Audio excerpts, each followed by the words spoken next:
YouTube's live. And so is Twitch.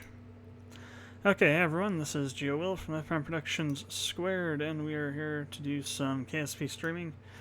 I planned to start earlier, but I had to install. I wanted to install a few more mods, and I think wanted to install a few too many. But so I did get some installed and some updates, and I'm just going to go over what I installed or updated right now for you. Hopefully, you'll be able to see it over. Nah, too much. See it over here if I show you. First, I got to find the install date. Actually, first I need to close this and go to filter installed. So I did also uninstall a few things because they're not needed anymore, or there weren't any good replacements. Some I didn't. Actually, the only thing I did that with was the fuel. Crap, what was it called? It's basically the really old mod that allowed you to transfer fuel through different parts without having to have a fuel line on it. That got made an actual feature in like 1.5 or something, or 1.05 or something. So it wasn't even needed anymore. It was throwing up errors all over the place. So down to here. So everything down to the line that I have selected here. This is all. Let me see. Make sure that's actually showing. It should be, because this is like a window view, not a specific window. Yeah, there it is. Okay, good. So all these are either, well, let's see, these ones, these four, and yeah, those four. Those four are updates. Everything else is new. So there's a new universal storage mod, X-Science, and Kerbal Joint Reinforcement Continued are both versions of the original mods that somebody else has taken over now that the original creators decided to abandon their projects. This is required by a mod that I don't have installed right now. I believe it's the Outer Planets mod. I didn't reinstall that one for now because we don't really need it yet. What else? Kerbal stats. That just gives you more information on your Kerbals. Better time warp. I think this makes time warping easier somehow. I'm not exactly sure how. And then carbonite, which is a new type of fuel that allows you to, with some engines, that allows you to basically go a lot faster or a lot more distance using that fuel, which you can also mine from, I guess, anywhere. I'm not really sure exactly where. But those are the mods that I've installed. A transfer window planner. This one, if you're planning to do planets that are not Kerbin, or moons that are not around Kerbin, this will help you plan when you actually need to launch to get the best transfer window for those flights. This used to be an actual standalone app, but they integrated it into KSP. This one is also required by something I'm not exactly sure what. The mods that I don't have installed are the Copernicus mod that allows you to add more planets, and OPM. Those are both kind of required. I tried to reinstall AIES, but I think I tried to put too many things and added too many parts at once. Extra planetary landing pads. It seems like a really interesting thing. I think we'll need it when we start trying to go beyond Kerbin. Modular flight integration. Not exactly sure what that does. And then the station science I tried to reinstall again and then tried not to. I kept getting a bunch of errors and I just kept on removing things. It wasn't really any specific thing this time. It was just that I think there was too much stuff trying to be added at once. Or I have too many mods, which is kind of weird.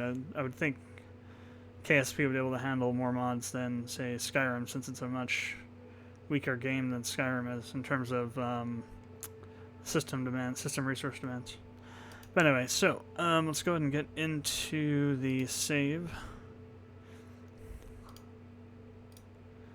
So, let's see. We built a new ScanSat satellite last night, and we got that around Kerbal. What I want to do now is I want to build something we can use to intercept the old ScanSat satellite that we have up in orbit and try and deorbit it. Obviously, we're going to make it a pod base or a probe-based vehicle, so we don't have to have any Kerbals die. Let me go ahead and get rid of that. So we just need something that'll get us up there. Yeah, you can see we have some new stuff down here.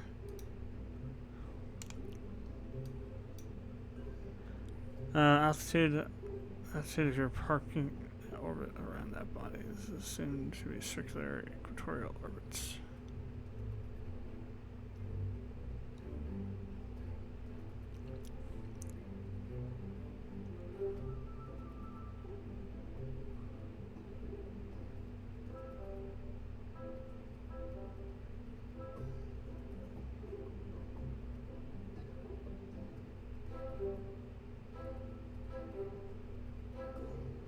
Interesting.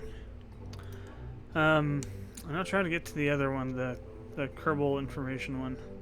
It's probably somewhere on the main screen.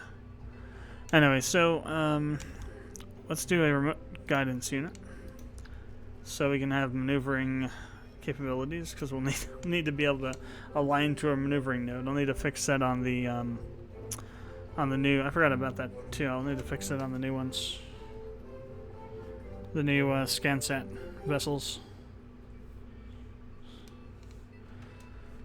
So we got that. We need to put in a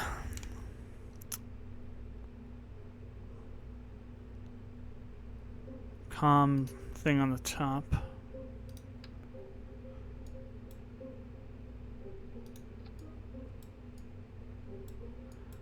Okay, next we need...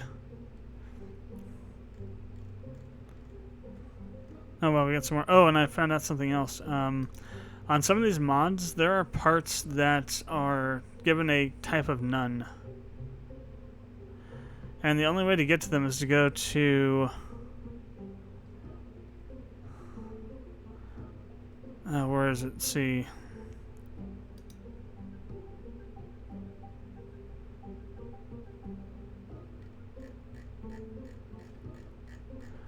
It's supposed to be a...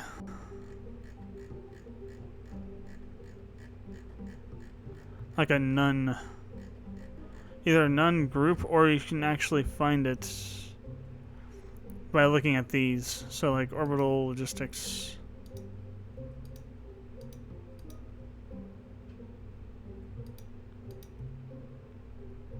Orbital surveyors.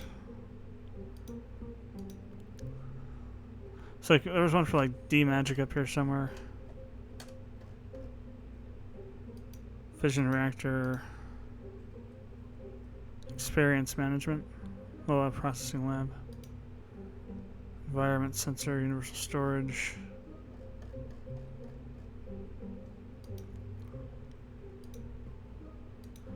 So if you can't find a part and you think it should be here somewhere,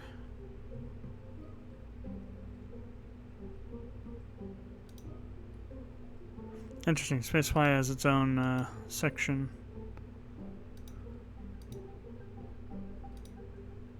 KSP, KSPIE. Oh, there's nothing in here, as far as I can tell.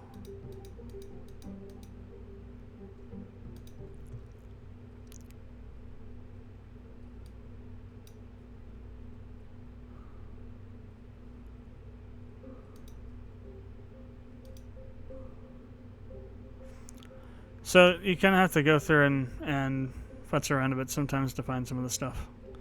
So there might be parts that I thought were not in the game that are in the game, they're just not accessible from normal means of getting to it. Anyway, so we need a stabilizer, so I keep on bashing into the... I'm going to drag this over a bit more. Keep bashing into the friggin' menu over here. Or the... I stuck my toolbar on the side of the screen instead of on the bottom because I have a whole bunch of fences stuff on the bottom. But every time I go towards the side of the screen now in an application that's not a full screen game, I end up getting the toolbar to pop out. It's kind of annoying. Command and control.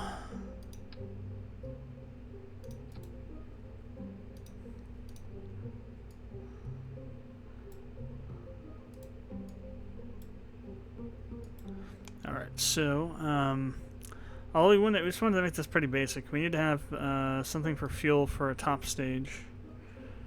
It's not fuel, it's engines. So there's something pretty simple.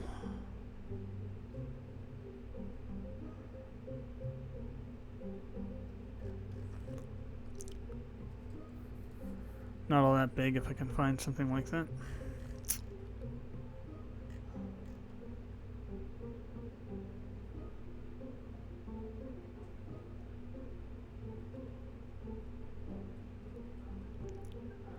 I swear there's a medium-sized tank between this and this that's missing.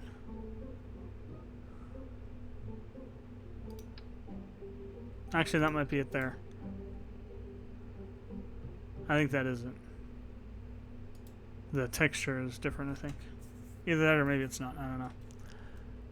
Yeah, it could be the texture is different from what I remember it being. That's entirely true. Like the Rockamax ones are this white color by default now, instead of the orange. This makes it hard to find them sometimes. Alright, so you probably could use, how much does this have in it? 400. Let's put 2 of these there. Okay, that was interesting. Oh, it didn't attach. I feel like that's happened before with these ones. Let's go ahead and put some decouplers on. We'll do the smaller ones because these aren't very big tanks. Obviously, we'll do 4. Yeah, that's fine. Turn on angle snapping.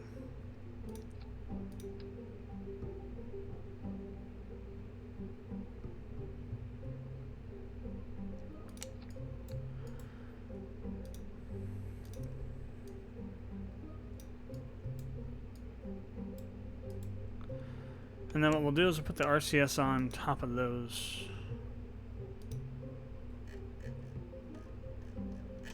Actually, it's underneath command and control. Okay. I think we can get by with just putting 4 on. I don't think we need to do like 8 or anything like that. We do need some propellant tanks, though.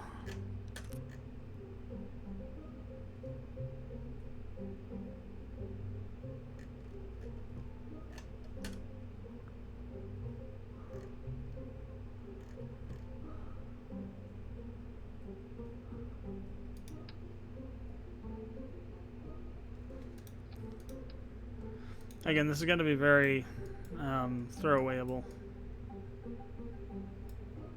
I'm going to try and keep the cost low on this, because we're basically going to be shoving this into something else, so anything can happen. We do want to put some engines on this. For this top section, we could probably get away with using, maybe not Terriers, but something that's not a swivel, or not a swivel, not a T45. That's probably too much.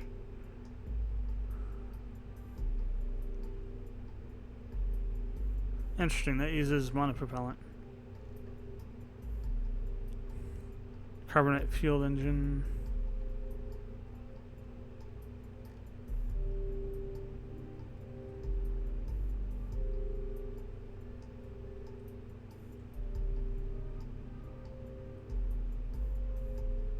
Spark. That's probably too low.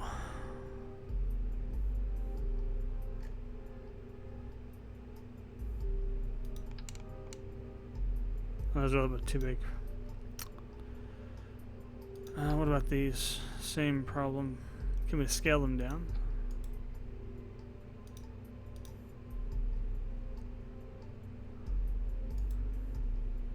What's the thrust on them? when we do that. It doesn't show the thrust.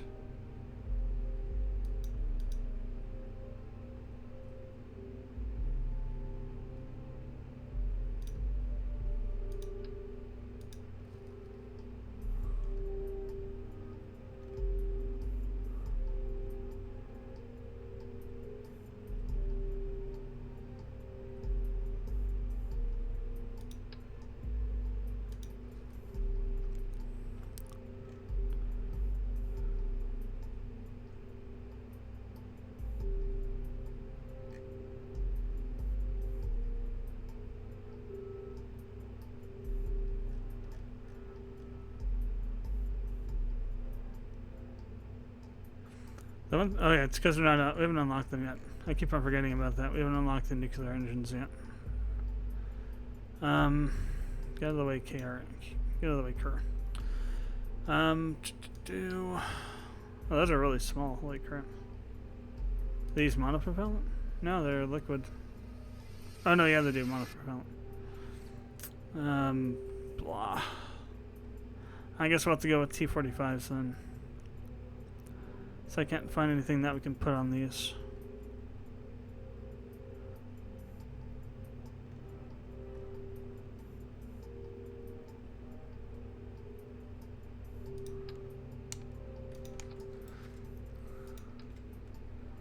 And actually, if we're going to do that, we might want to do a third fuel tank.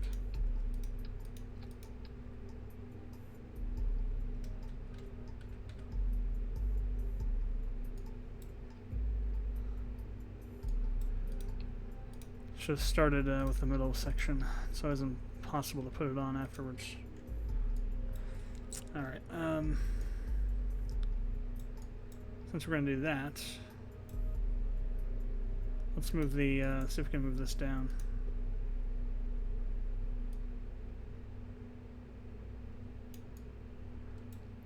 Not sure why they moved inward for.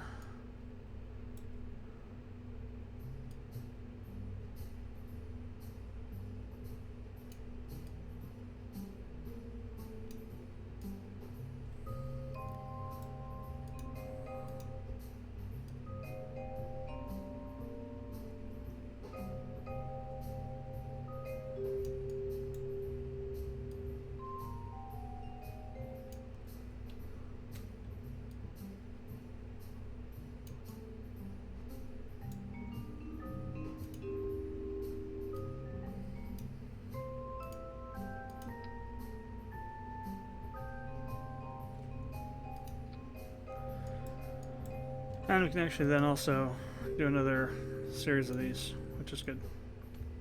Okay, and then we can put the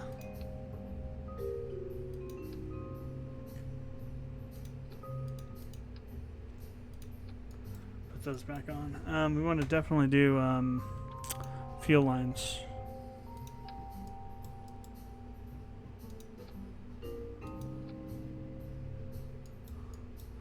Alright, so now I need a decoupler. Like a 12 fits this. Yeah. Then we need a Rockamax adapter.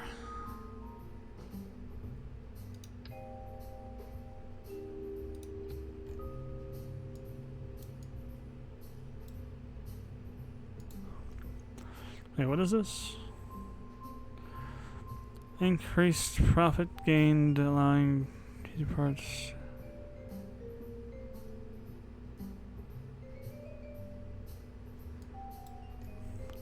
But that's not Kerbal, that's a Rockamax size thing there. Pretty sure.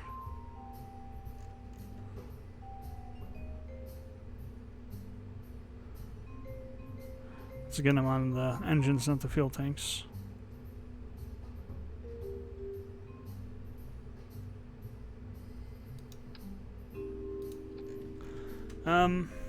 I think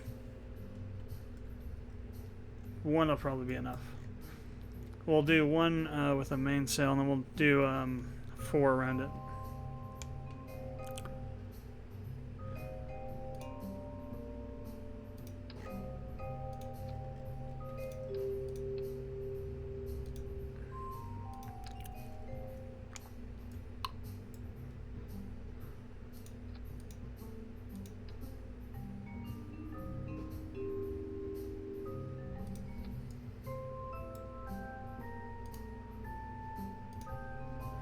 Before I forget to do it, let's put the aerodynamic bits on.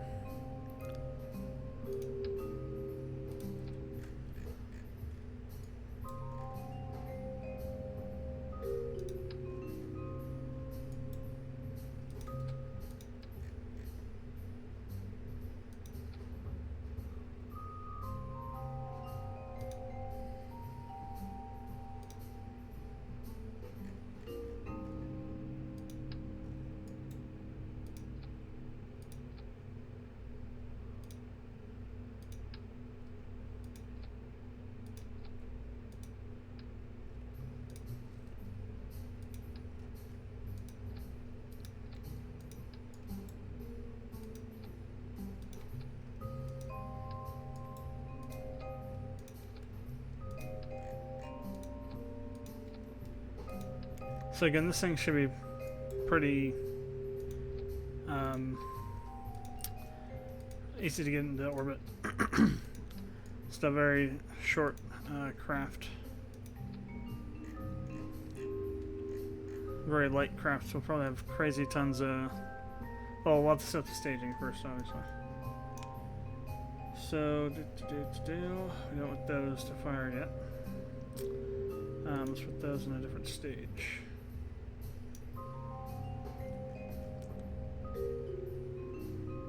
Along with this. Yeah, 5.86, almost 6 thrust to weight ratio on the max burn for the first section. So we got plenty of power. Yeah, it should be good. Burn times could be a little bit better though. We'll have to see how it goes. You don't want to run out of fuel again while we're trying this. Well, we'll see how this goes. We'll just call this deorbiter. If I can get the text thing to stay there.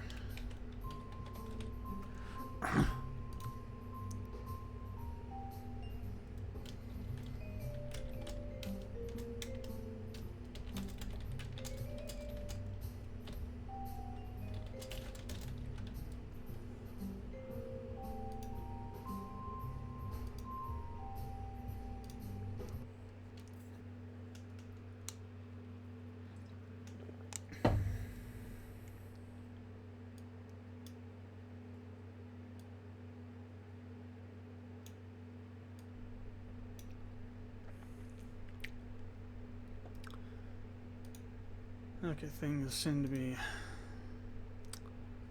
alright. So, we are on the pad. Let's go try on SAS.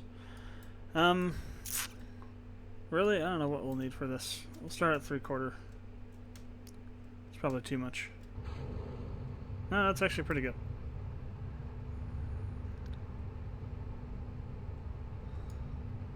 That reaction wheel might be a bit small though. The scaled down version of it, but we'll see. This will be very easy if we can get a very nice orbital flight here like we did the last time we tried to get to the moon.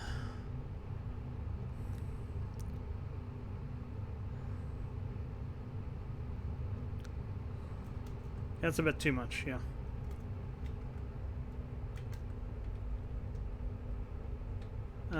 What's going on here?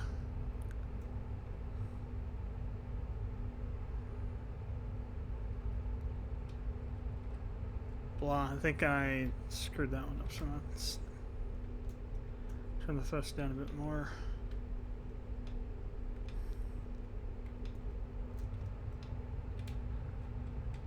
I think we're going too fast when we hit the mid-atmosphere. That's what happened. It's an issue on these shorter craft. If you got a lot of thrust, stuff can go wrong very, very badly. Oops, run it down quite far enough. There we are. Need to be on the 90.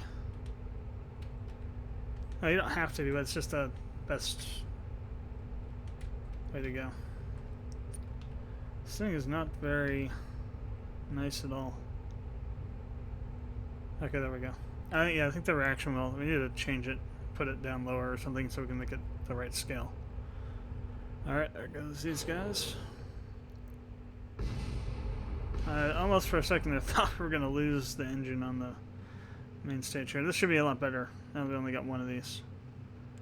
Yeah, 5 main cells on this kind of thing is a little bit overkill. But as Tori says, or used to say, if it's worth doing, it's worth overdoing. That was before he dumped a whole bottle of lighter fluid onto a grill.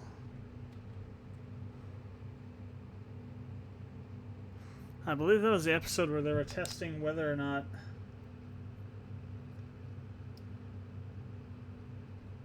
a katana could slice through a Browning machine gun barrel when it was superheated from being fired all the time. Talking about Mythbusters.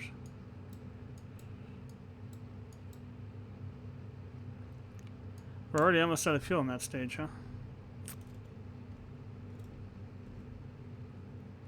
So, well, we're wobbling around a bit. A lot, actually. At least it's horizontal wobble and not all over the place. I probably should have attached the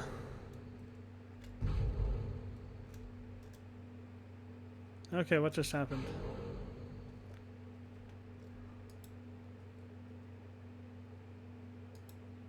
Turned the engines on and nothing happened. Just a boof.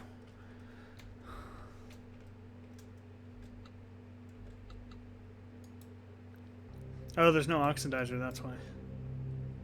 These aren't going to work then. Crap. Well, that's fine. Well, we managed to get into orbit with the first 2 stages, and then the 3rd stage we would have used to burn out the periapsis and then set up our rendezvous with the old Scansat satellite. So we got a little bit of redesigning to do. We'll need to pull let's take this off and these fuel lines off because we'll reuse those and these. We just need to pull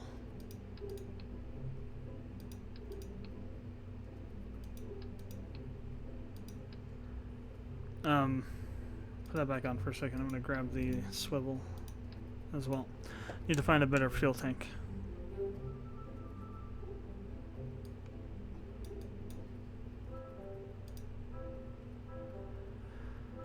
Okay, I guess we can just build one using one of these.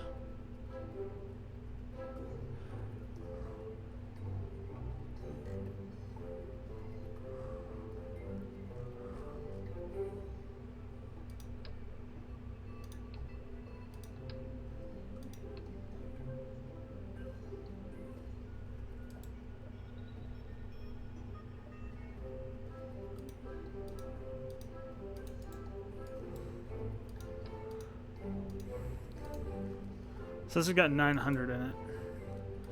I guess we'll stick, oh, we need a, oh crap, we need to, you have to get rid of the main section too. That's also,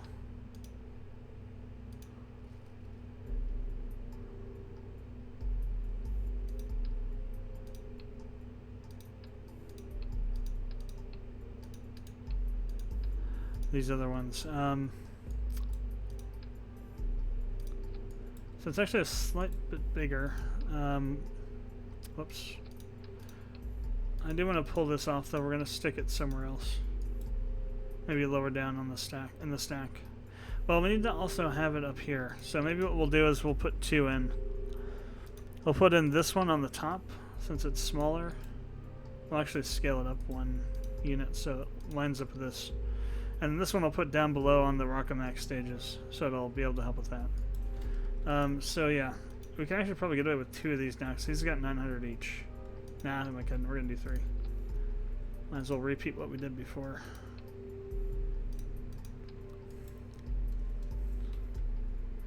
It's probably not gonna be that expensive, though. Really, it doesn't really matter if we're not doing career mode. 4.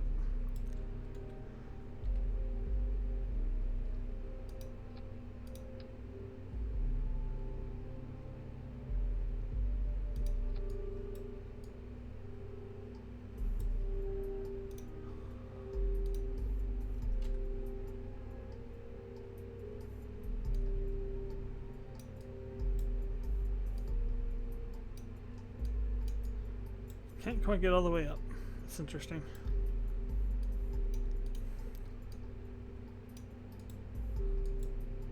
Okay, so let's put the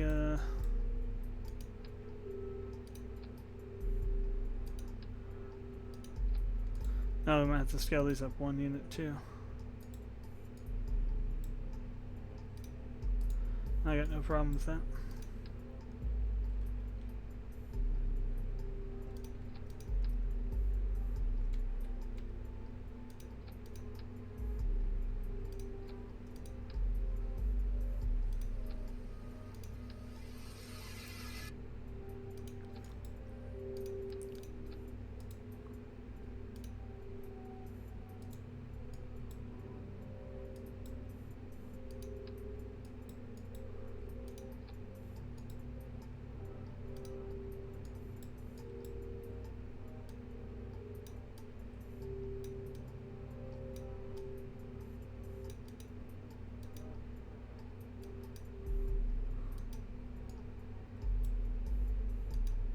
Wish we could just type a value in here instead of having to rely on, or like drag the slider around.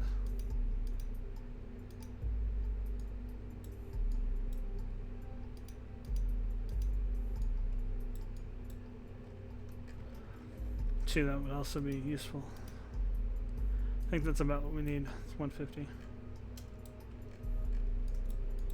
Alright, let's go ahead and put the other stuff back on here.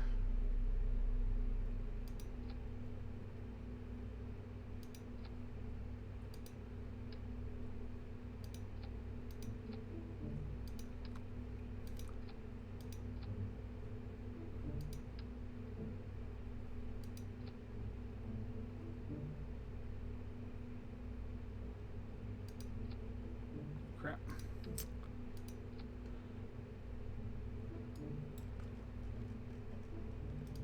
There we go.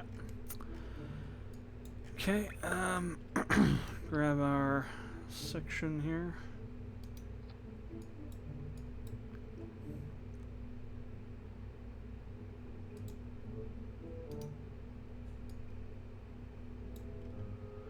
Let me pull the bottom part off here. Stick this on.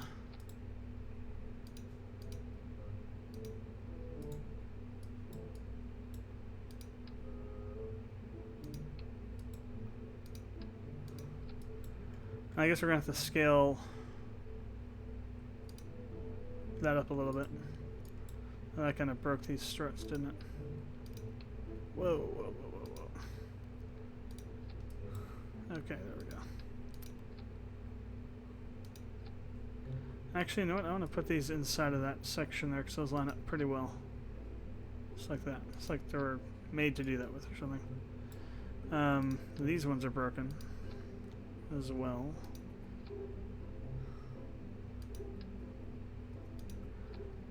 As are these. Those ones aren't, and these fuel lines aren't, which is interesting.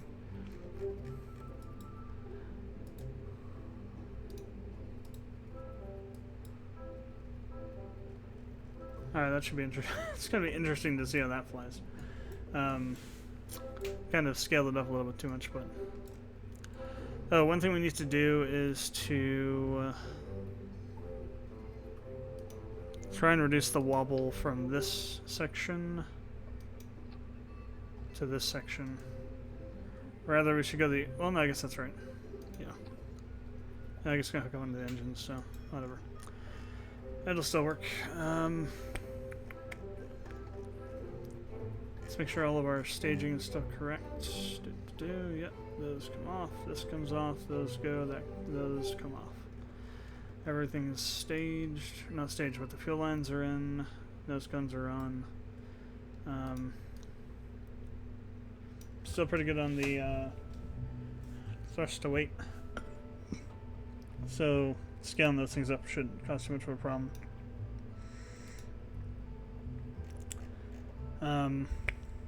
One thing we can do, though, I think we need to do is we need some fins on the top section.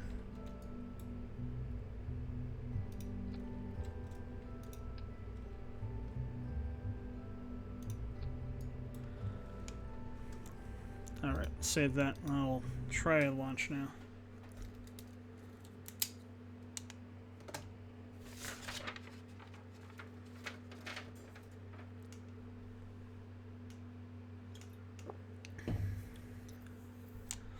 Alright, so we got 2 reaction wheels.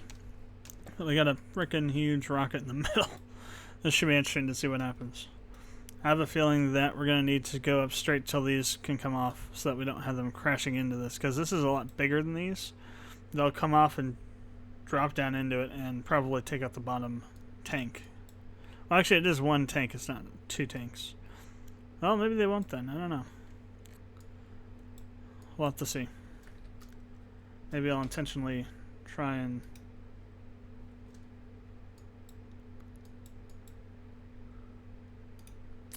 Oh, goody. We have no electrical charge. I knew I forgot something. We need a battery. Because that bottom wheel just sucked out all the power from the all the innate power from the probe core. So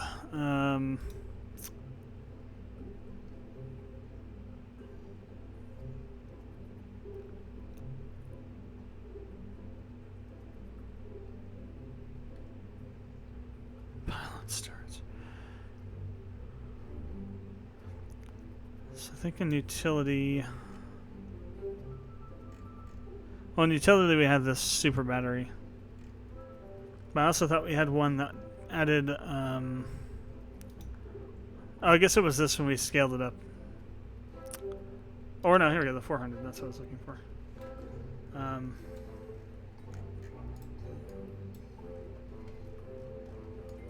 I gotta figure out a place to stick it.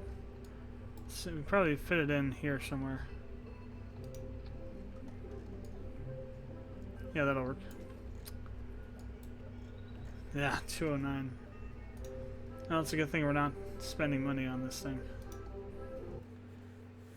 Not very throwawayable in terms of the cost.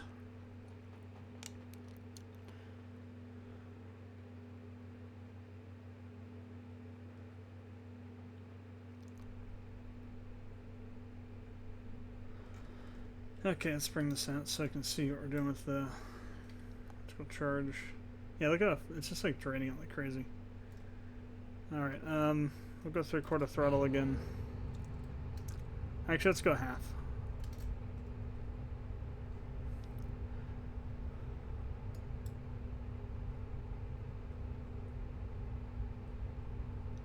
I don't want to go up too fast.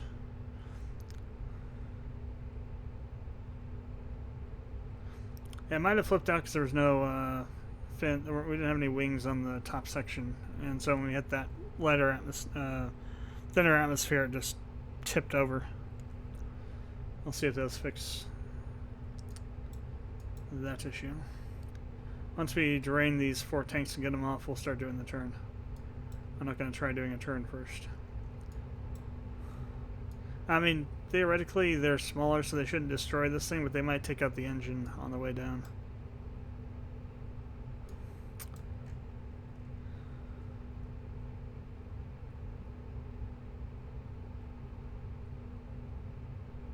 What I find very interesting, though, is look how much fuel is left in the central section. I know the tank's bigger, it's just kind of interesting. Okay, there we go.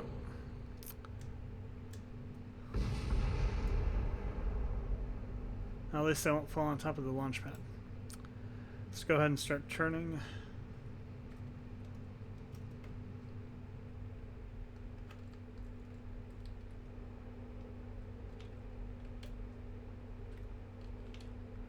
RCS to the rescue.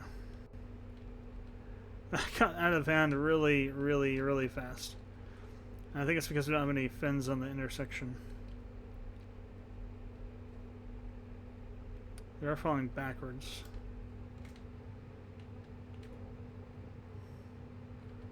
So I don't have the thrust up very high. I wanted to get back over here somewhere before we started thrusting up again, so we didn't screw up the orbit. Orbital trajectory. We got plenty of propellant, so I'm not worried about that.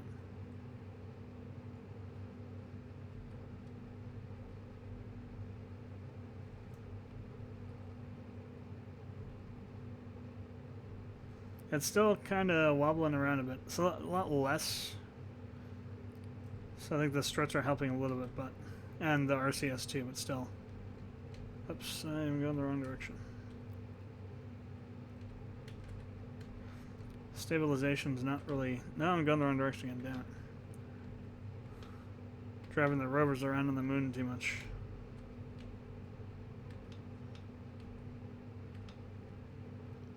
Okay, that's about where we want to be. See if we can get the. Let's go be able to push the periapsis out. All right, now we can go. Now that we have actual fuel we can burn. That's actually using up a lot faster than I thought it would. Wow.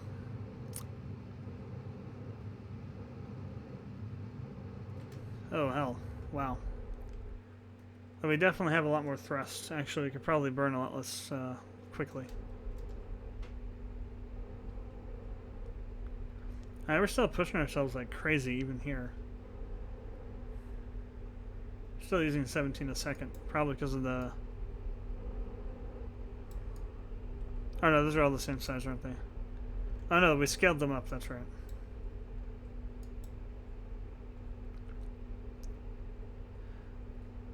But I'm interested to see if we can actually cause this thing to deorbit or not.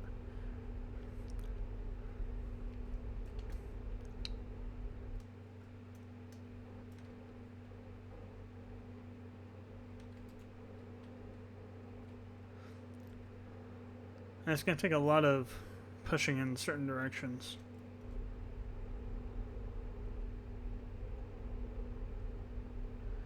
We've got about 100K yet to push out on the periapsis. That's not bad.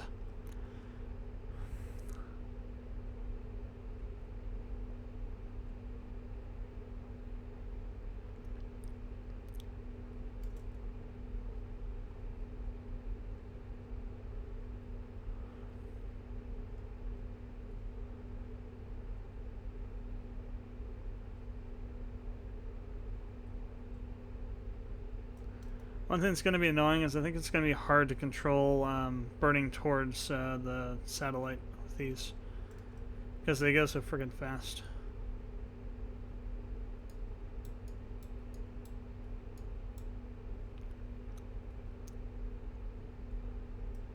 And we still have that single central engine.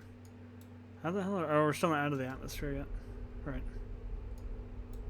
Well, technically we shouldn't even be burning them now. We are out of the atmosphere. But the gain doesn't register until about 70K.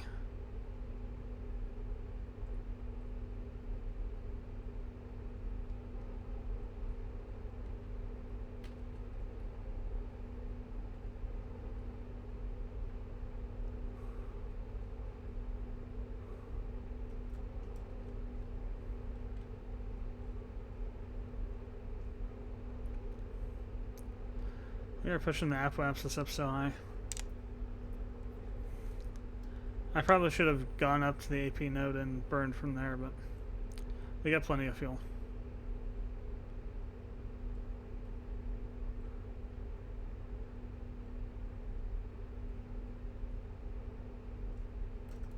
Technically, we're good here. We're not going to re-enter at that height. Now we gotta fix up our AP node. First, let's go over here and we'll burn out the periapsis a little bit more, come back around and burn in the AP node a bit. And then we'll see about getting us around. So which one do we want? This one. Trying to push it into a deorbital trajectory. It has no fuel.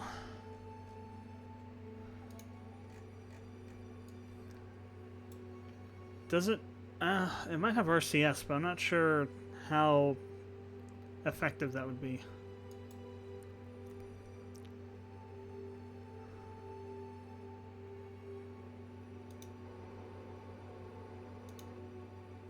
Should be fine. The reaction wheel should be enough for this, which it is.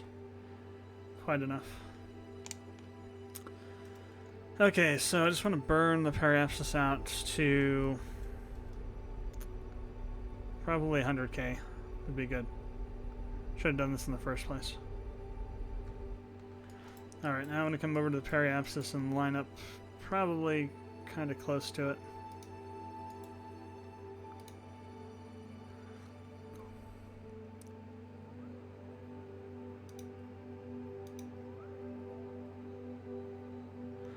I'll need to figure out what the warp... Oh, here we go. That's what adds this menu here. Hyper warp.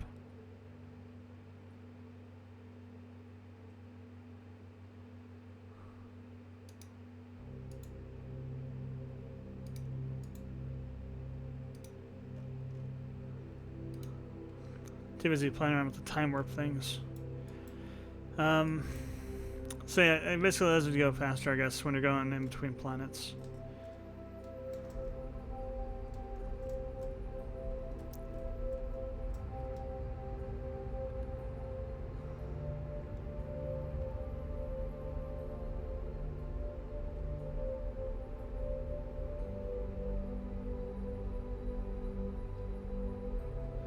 So let's bring it into like about 200 or maybe 190. Alright, so which one are you again? This one. So we're going to set that as our target. And this, let's see, this is going this way, we're going this way, so it is, we're on the same orbital direction, I believe. So I'll have to do this on the descending node.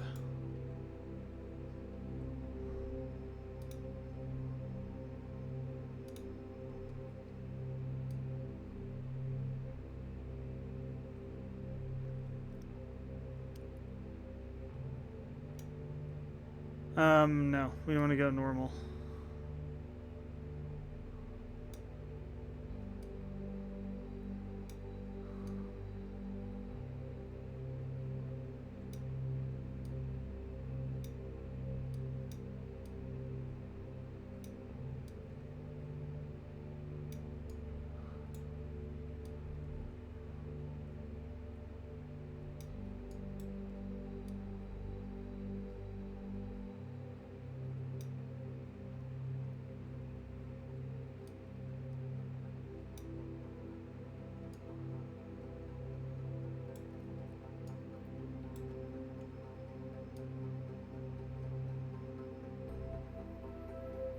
Oh, I thought I was moving the node.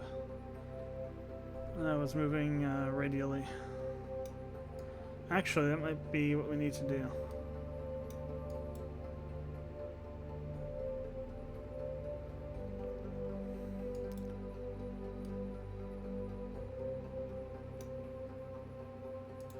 Alright, let's just go ahead and get rid of this for a second. Let's start over here first. So we want to do a normal.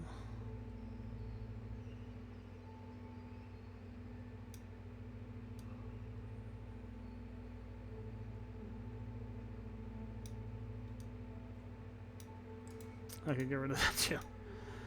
Damn, I hate these ones where it's like really hard to get it right because you have to slow down first. Because it, like, when you do this on certain axes, it kind of just throws you off sometimes.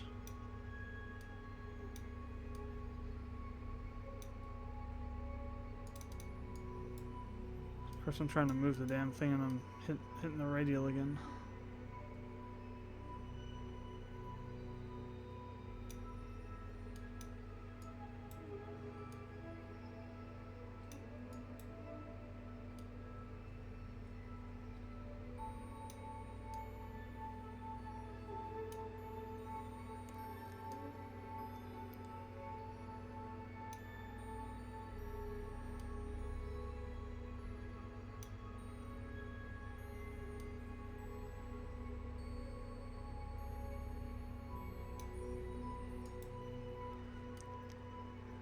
I have no clue how I got on this inclination with this thing.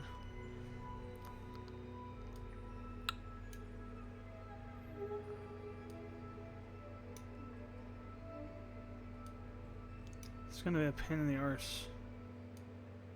You know, what am I even doing? Well, we can just terminate it, but I'm gonna do it this way. 'Cause this, oh, cool, there we go. This seems like it'd be an interesting thing to, holy hell.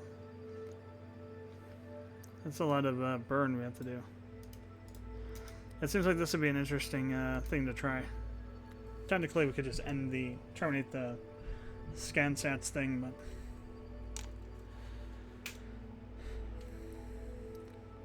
this could be useful for other things.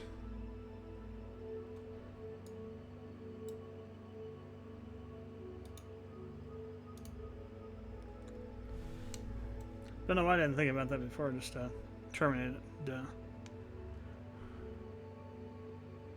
Okay, 25 seconds.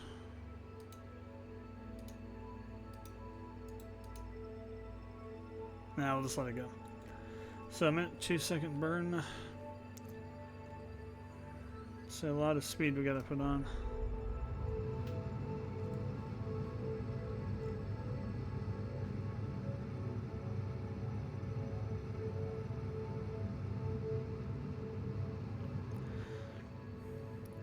Oh hell.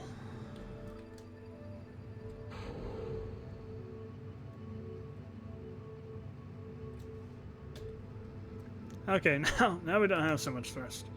That's also a good thing.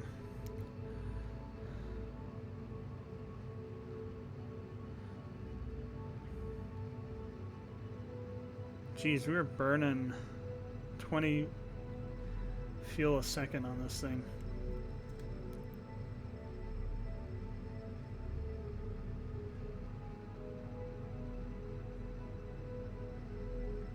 I don't know if we have enough.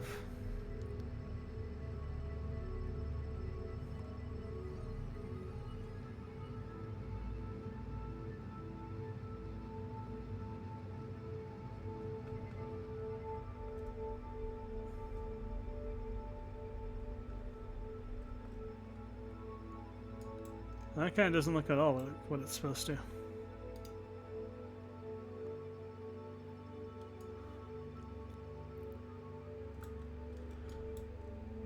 Losing those engines mid burn really screwed me over. Alright, I think we can fix this. Let's burn retro.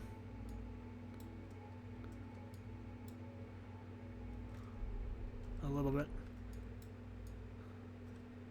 And then we need to do an well, let's go up to here. And we need to do an anti-normal burn, I think.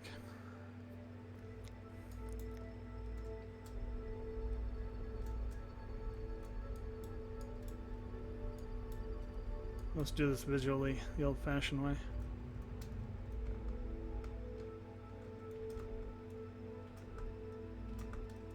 Aha! We got it. Alright. Very good. Now, we need to figure out where our markers are like crazy all over the place.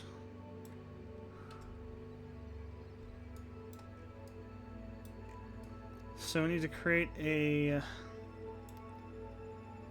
node somewhere.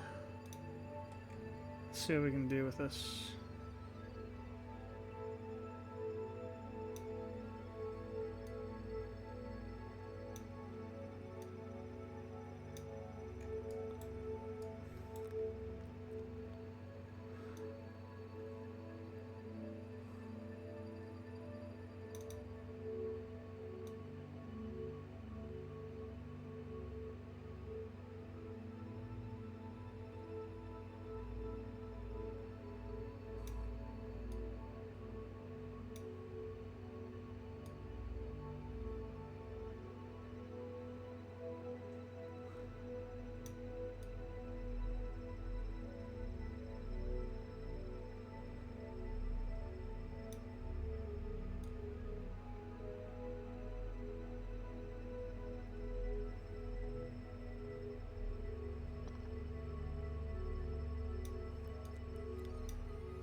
For some reason, they get stuck in this mode.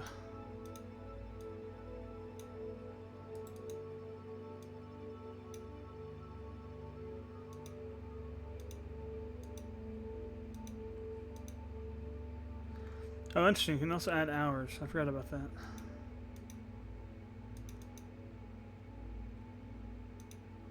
Crap. I think if you get it right over your vessel and drop it there, it'll actually cause that. I think it's a bug, to be honest. If it isn't, it should be considered one. Let's get this out of the way. It's kind of annoying on a bigger planet like this. I forgot all about that adding time thing. That's what I think we need to do, is move it around and then go to this menu. See where the closest spot is for these things. Whoops. Alright, let's just get rid of that one. Kind of screwed that one up.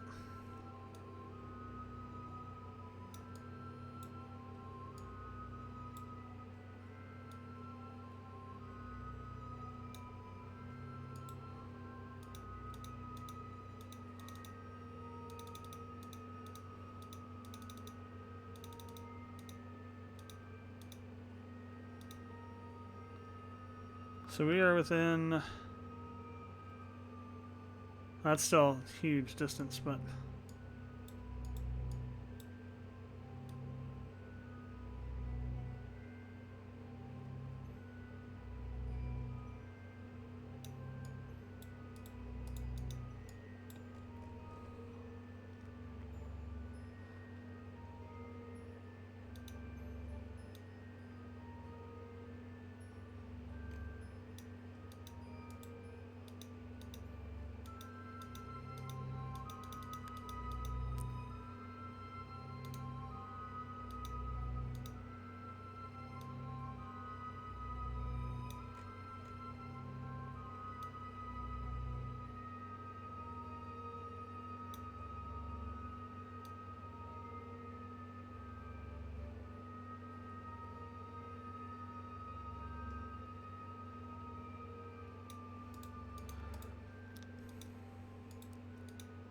Part of the problem is that our orbit's still not quite aligned with this one in terms of the heights.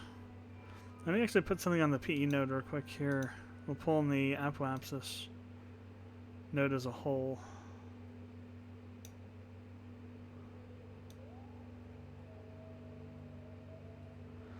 The other problem is that we're on the opposite sides of our orbits right now.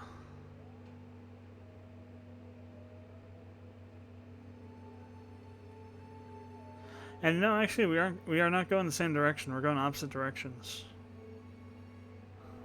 Okay, screw this. This is going to take too much time. Let's do it the fast way. We'll also take out this deorbiter too. We'll find something else to try and smash out of orbit later.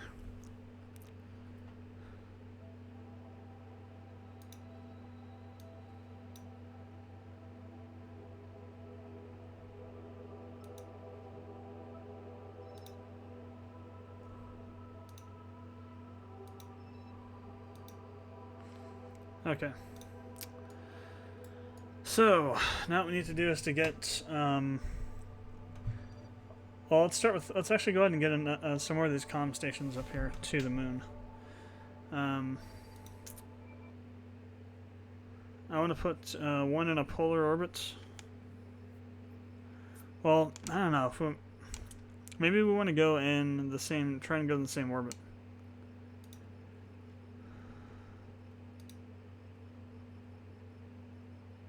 As the one that's there, just space it out a bit more. Maybe put it on the opposite side of the orbit as it, if possible.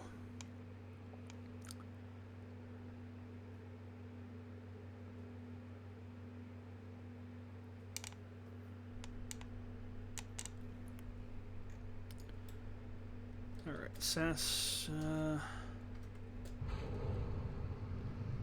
think we'll have to go mostly full throttle.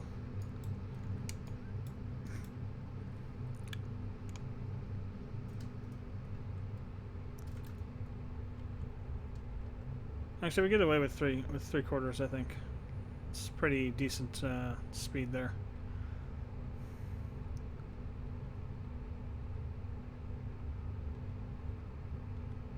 Okay, these are not asparagus staged, so they'll all come off at once.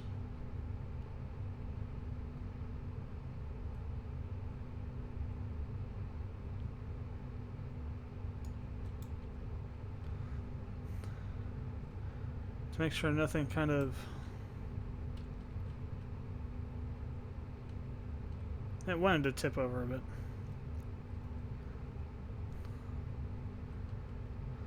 To make sure nothing...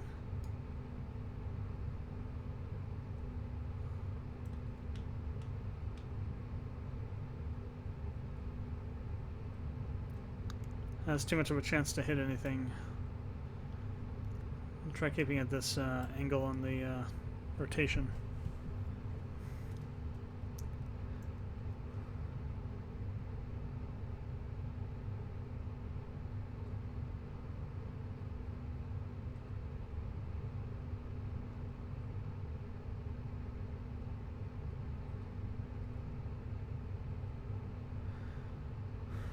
Interesting. I feel like this happened before where some of them... Okay, no, they are asparagus staged, but we don't have them set up on the... They're not set up on this for asparagus staging. That's interesting. I guess let's push the dead weight around then.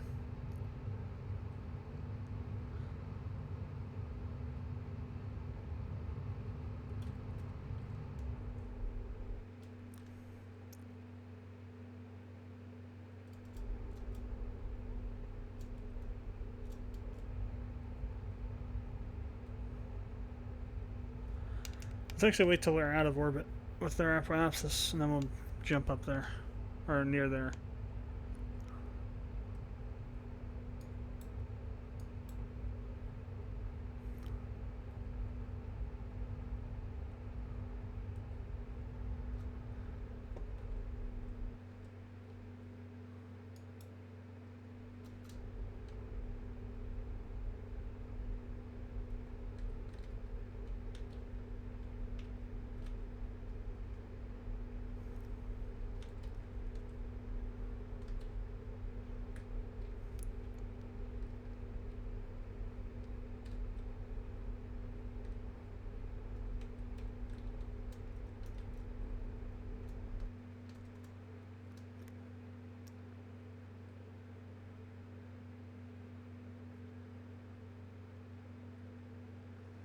Alright, so we're now in orbit. So I'm going to wait a little bit longer, and then we're going to burn full.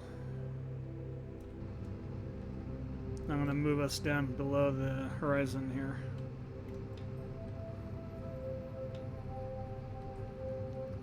I'm just going to burn off the rest of the fuel in these tanks and drop them off.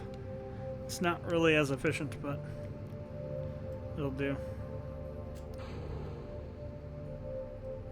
Alright, fairing's gone now too.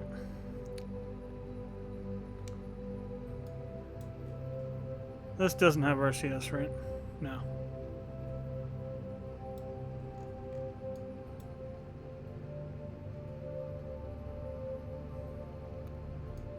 We also have another stage up here. Actually, we have a bunch of stages.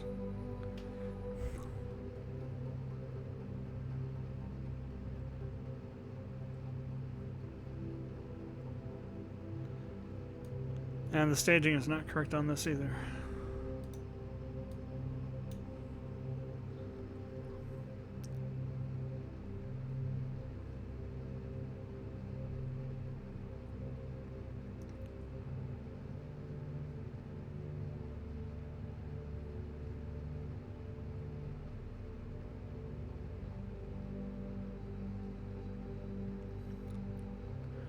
We're gonna have a pretty efficient orbital trajectory, though.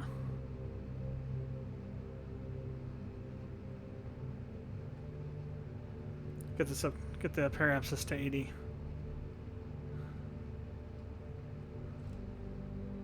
Oh, let's leave it there. We're spending way too much fuel just pushing the apoapsis out again. Oh, it's not too bad. Moon's over here. Actually, you know what? That might be... I wouldn't be surprised if this is about where we need to go to get to the moon. Oh, come on.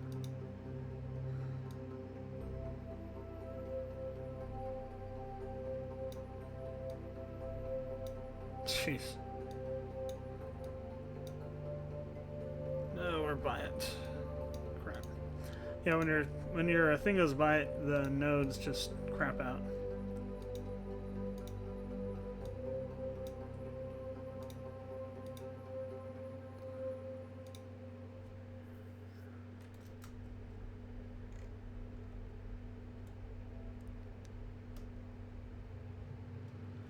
That's not too bad.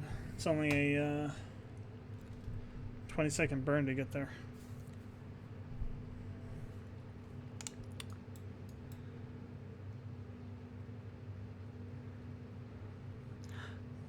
Because we're on the periapsis node. Remember how I said if we ever got to the periapsis node, it'd be so much easier to get to the moon? There you go. Because we're at the fastest point of our orbit.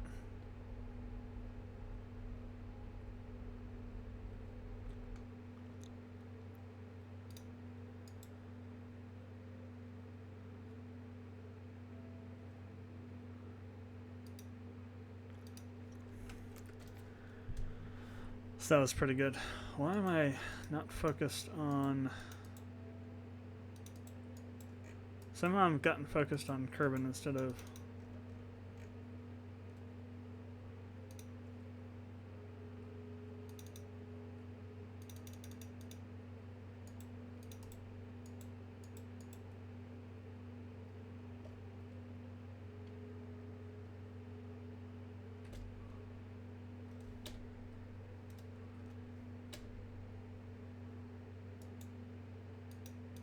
Yeah, no, I don't want to focus on Kerbal.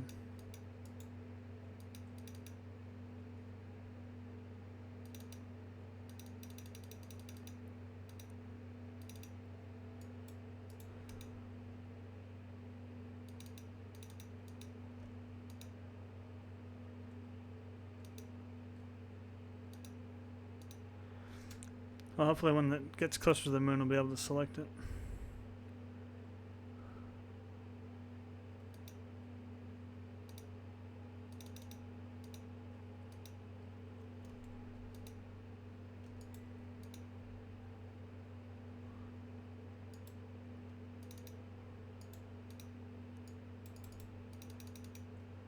Damn it. That definitely seems like a bug too to me.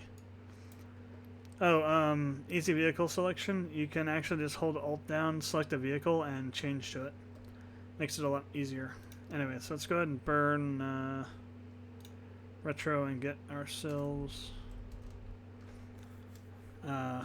orbiting around the moon. So I want to try and set up an orbit that goes around this way on this axis here.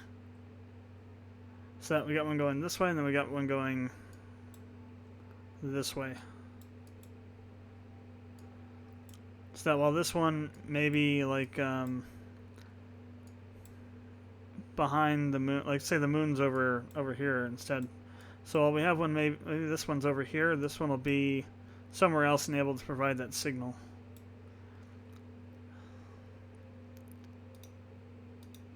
I'm gonna set this as target real quick. What are the heights on this?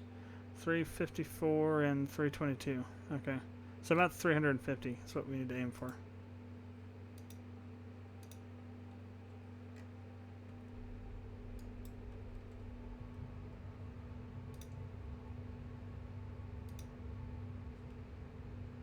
Well, stage 2 doesn't work on this one.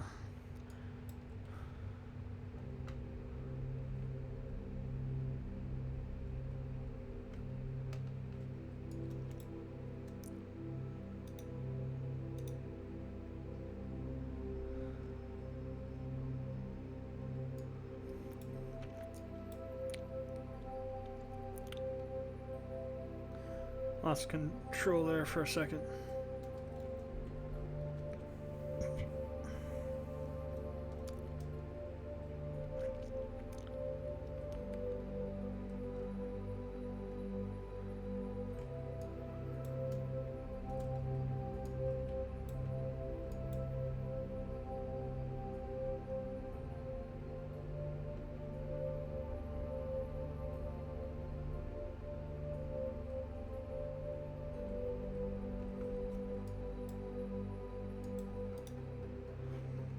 Now we got to play chase the periapsis node.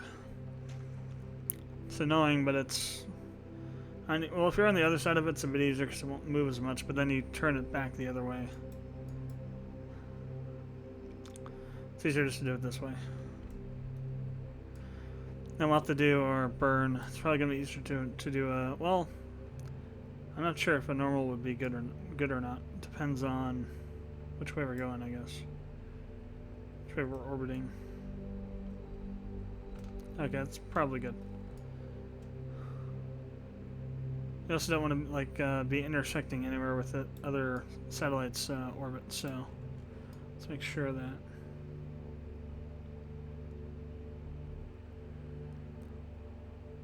I know we got plenty of room. Okay, so let's set up a node on. So I think they're on quarter. Like so, if I set a let's set a. So I guess it's wherever they meet. So we're gonna be wanting to set it to the moon. Okay, there we go. So let's set up a. We're not really gonna do anything in terms of like trying to match anything.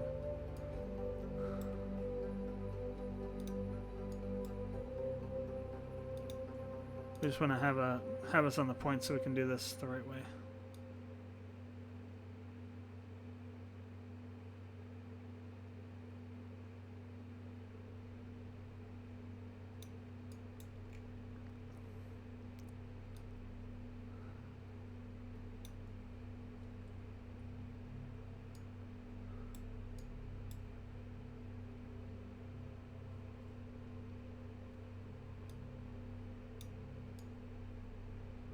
That's kind of the orbit that I want.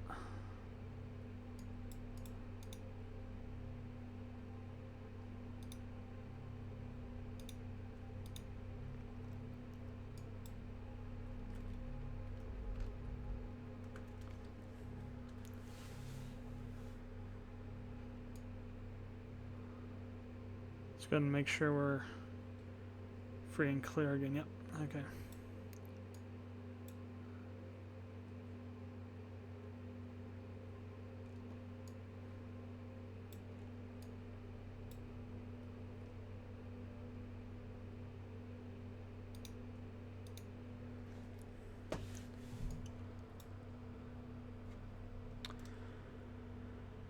Okay, 2019, 18 seconds. All right.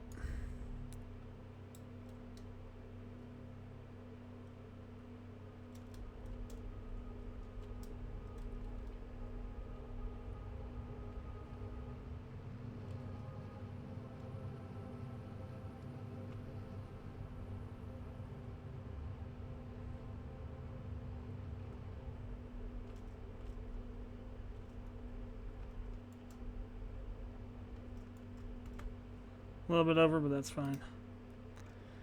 Alright, so we have our second satellite, comm satellite in orbit, so that'll help. And where's the other one at? That's kind of at a like a 45-degree time difference or something. That's still good. Oh, there's our refueler up here.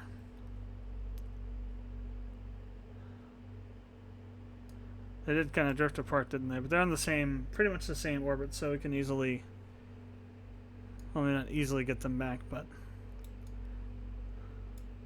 shouldn't be too difficult when we go for that again. Alright, so let's head back to the Space Center, and we're going to send up the, we're actually going to do both scan satellites, the altimetry and the biome scanners. So we can get all that data for the moon. First things first, I want to make some changes to that rocket design. We need to change out the probe core we're using so we have maneuver targeting. So open...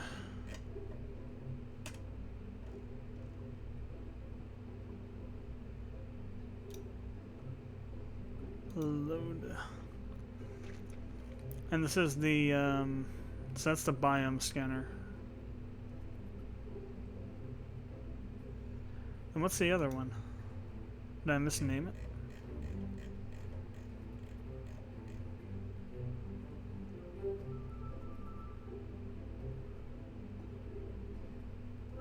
Oh no, I made 2 versions of it, I guess. That's interesting.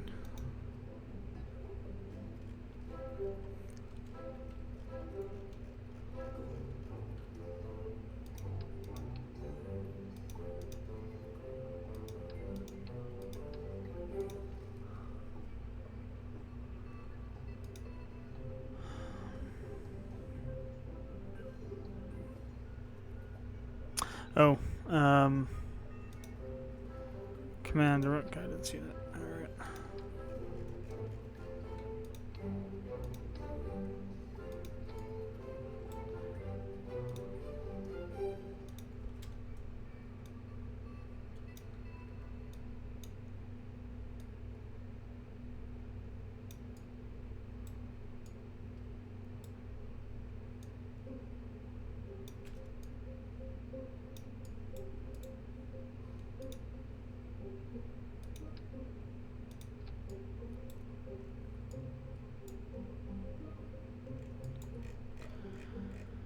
Okay, so those are all directly in there. That's fine. Okay.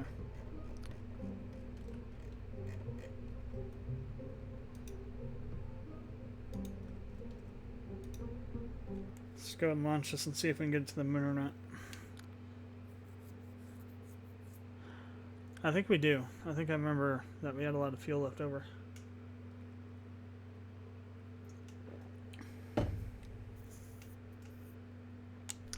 But just in case, we'll see what happens. So I only have 3 that'll come off on their own. They're pretty long though. Don't know if I would trust them to come off and not crash into things. Oh, we'll see. Well, you probably won't need full throttle. Let's try half.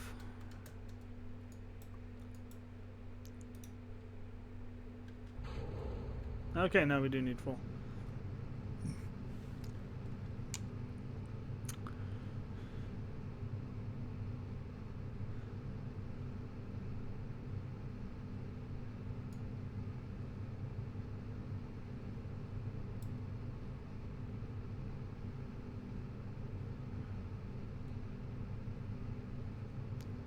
It actually might work to do a... Oh, I think I remember. I think I said we needed to maybe do Kerbadines. Possibly. Oh, we'll see what happens. I definitely know we can get into orbit around Kerbin with this, but I don't know if we have enough...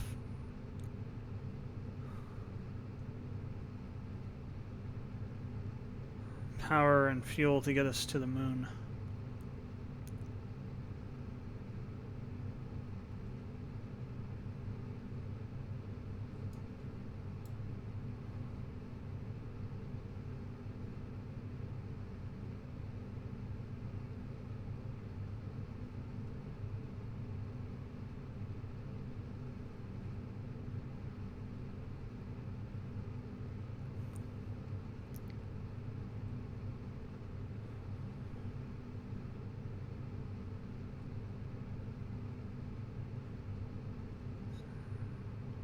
Fairly stable. There's a little bit of a rock to it, but it's nothing insane yet.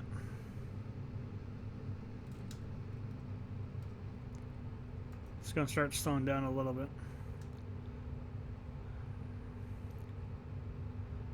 You can still accelerate quite a bit with using less fuel, so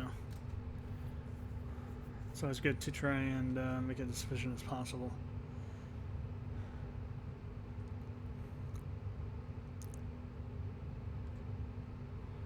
And it'd be more efficient if the friggin'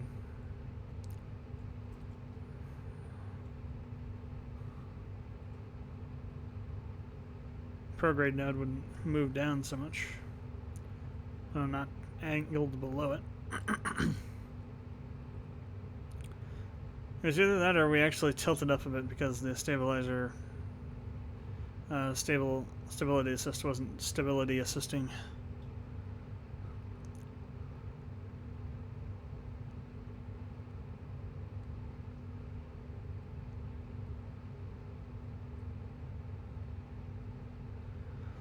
So now if we're going horizontal, we can easily just throw these things off.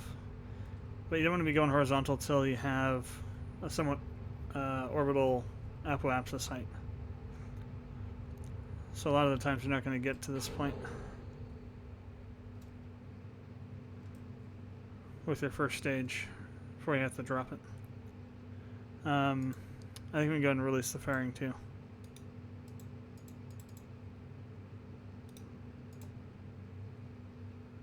It's just going to be a little bit of a drag on us at this point.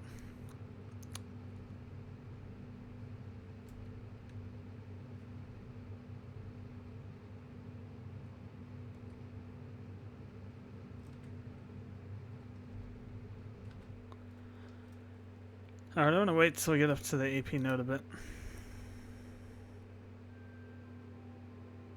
We're going to lose a little bit of speed, but it's not going to be too much.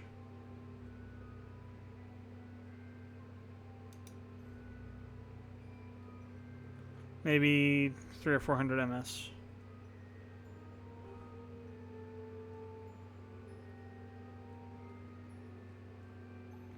I also want to be careful. Once we start getting up a little bit higher, the time scales change.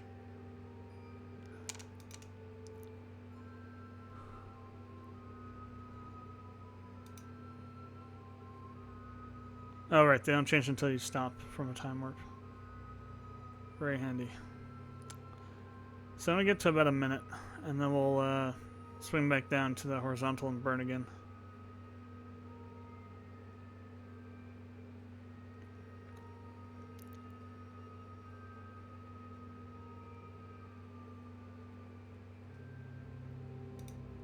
We'll give ourselves a couple seconds to try and reorient here.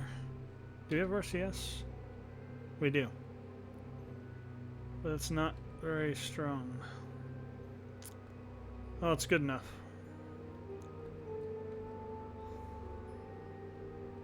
Just slow us down and keep us where we want to be. So I just want to be right here, pretty much on prograde.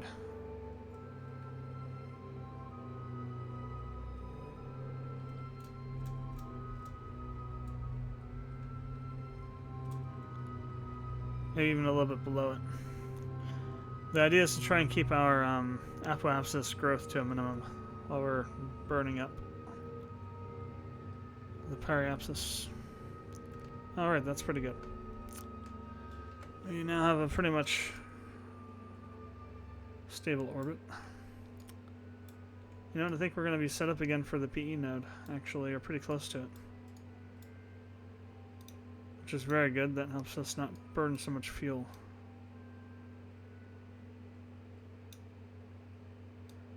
A little bit of a funky orbit on that one.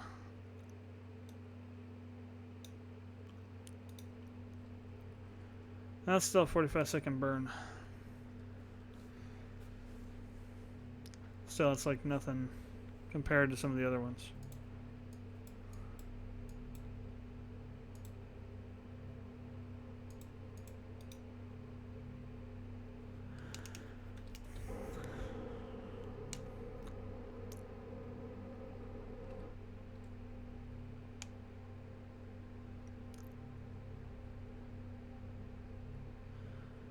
So again, we're aiming for 250K for our orbit of this thing around the moon. Actually, we may not need to go that much.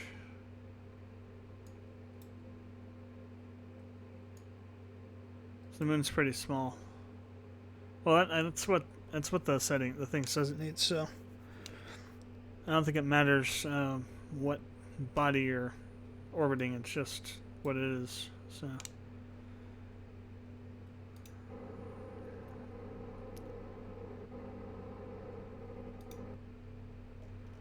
Alright, let's swing around to our node.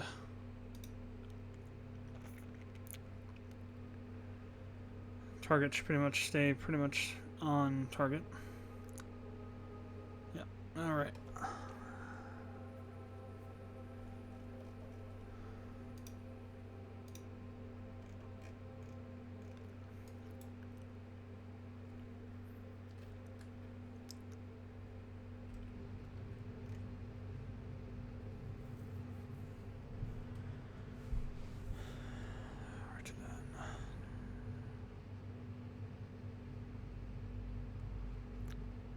We'll stop at probably around 12:30.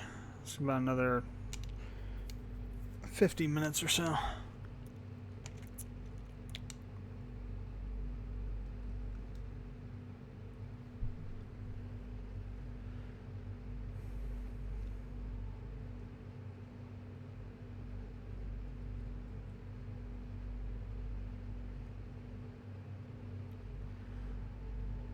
I'll render out the footage I have time for Chrono Cross and start uploading it tomorrow morning. They won't get released though till tomorrow night.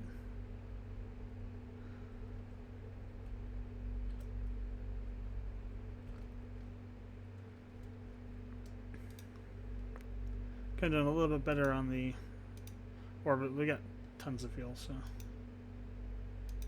I'm not worried.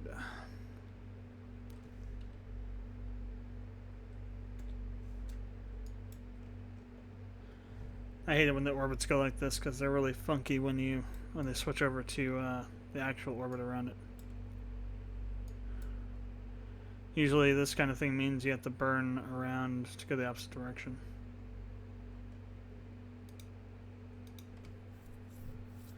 Either that or you end up like almost crashing into it. That's not too bad, I guess.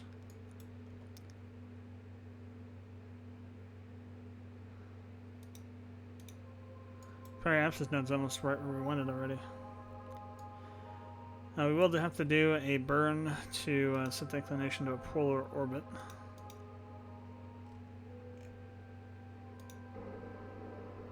That shouldn't be too difficult.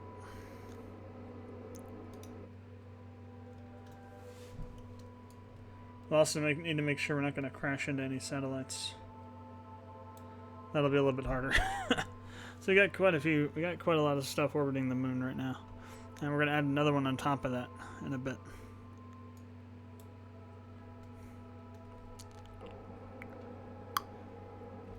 Definitely could use maybe a higher level reaction wheel.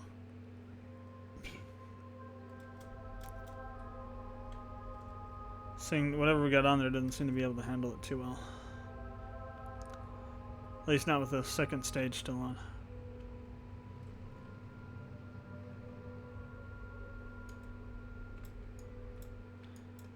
So we're actually going to go right on the PE node this time.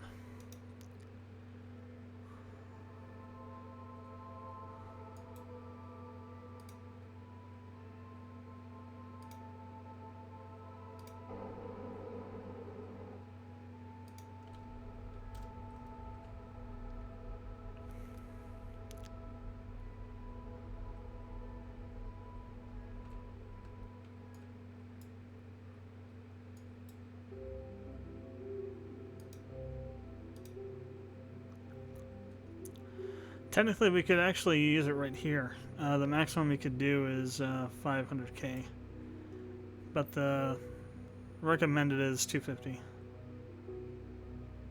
It's like the best spot for it to be at. Don't know why. Maybe it has something to do with how it orbits around the planet or something.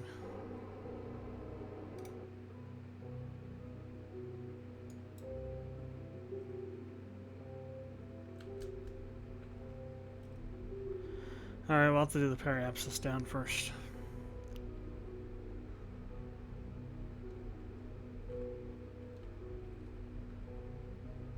Let's go for okay, 290.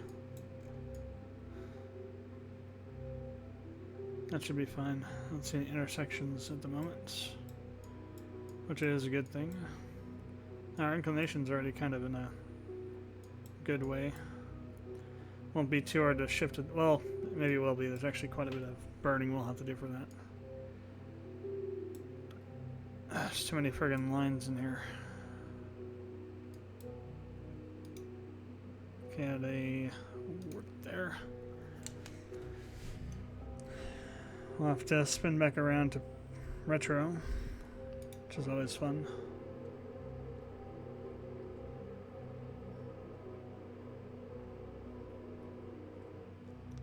That's why we got a bunch of, well, we don't have that much monopropellant.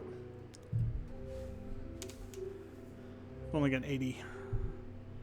Still, we don't use it don't use that much when we have it on, but still, we've already gotten down to almost half. It's kind of insane.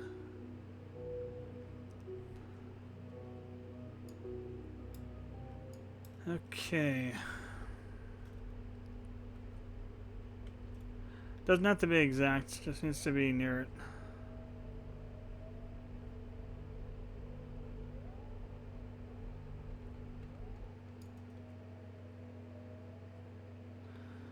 Alright, let's go ahead and set up target on the moon.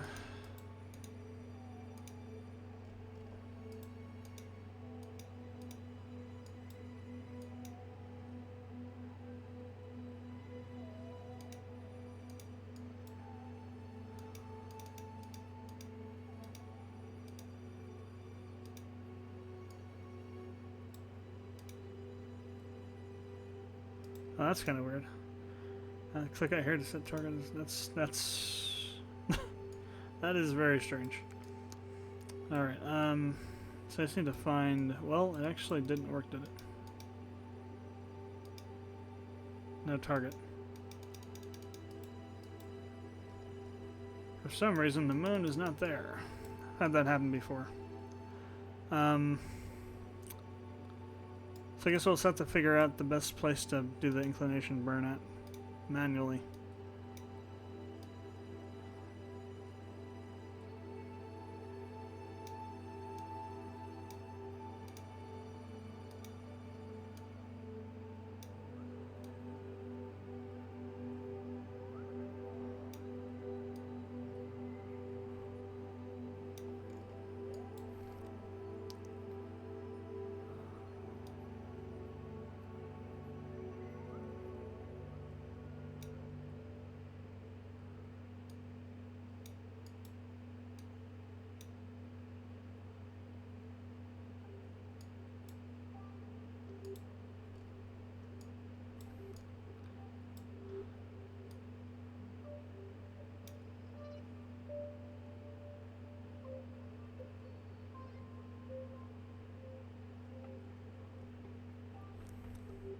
So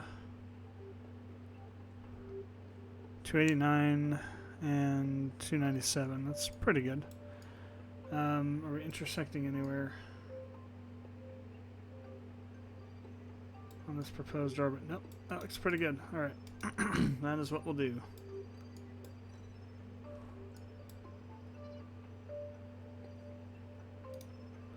Actually, it's better to shift to it right now. That way we'll... Once we're on it, we'll move with it because of physics.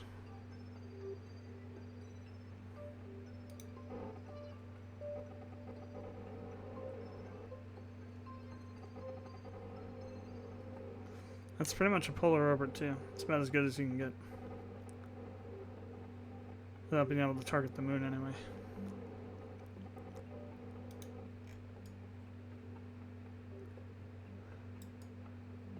Okay, not quite. It is a little bit off. Maybe we can adjust a little bit. And it doesn't have to be perfectly polar, but...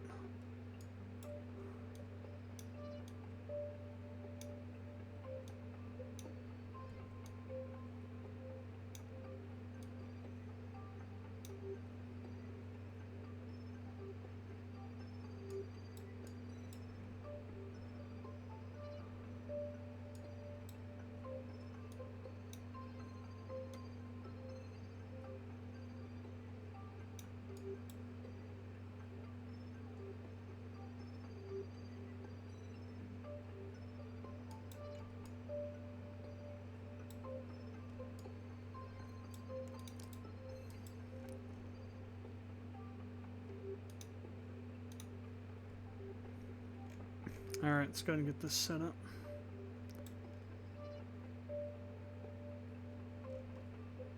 You can see the scan sats, these network comsats doing their thing. You can see like flipping around all over the place. I think those are going to be pretty good at keeping the network access available.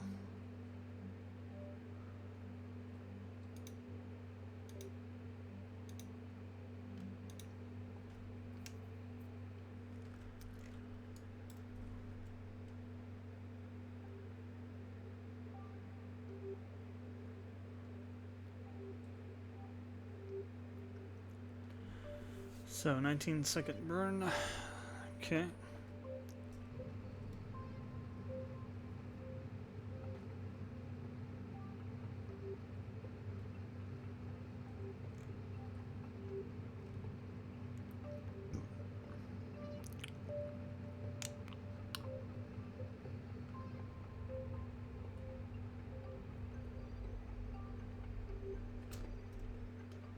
Again, doesn't really matter if we go a little bit over.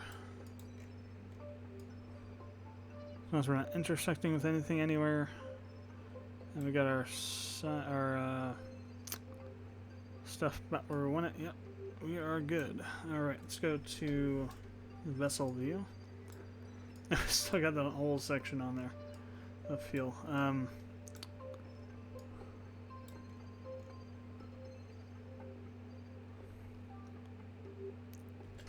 Now I'm going to go ahead and jettison it.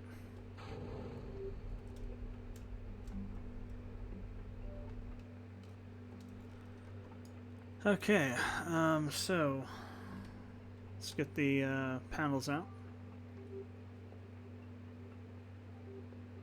before we run out of freaking electricity. Oh well, plus 21, 22, 3, 4, 5, 6. Oh, I see the panels are rotating still.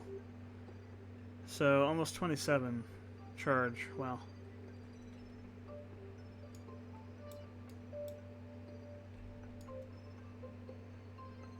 I was clipping through that a little bit, but that's fine. Whoa.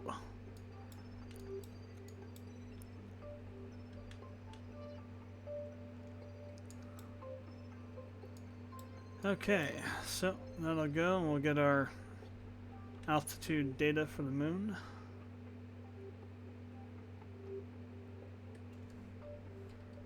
So let's go back and do it again for the other one.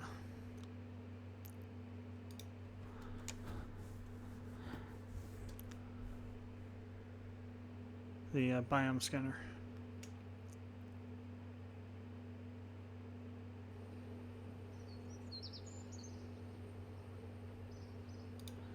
Which again we'll need to do the modifications on.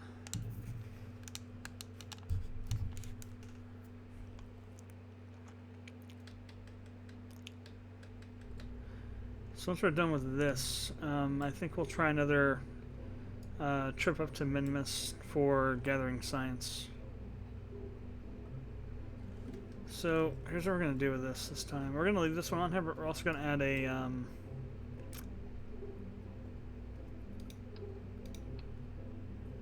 large reaction wheel down there, or advanced, whatever the one is.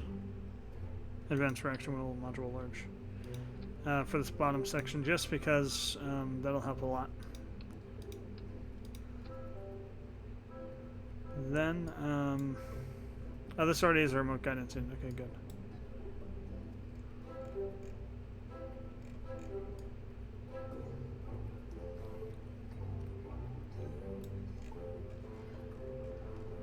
Oh, we're still on the Alt-10, that's why. Save.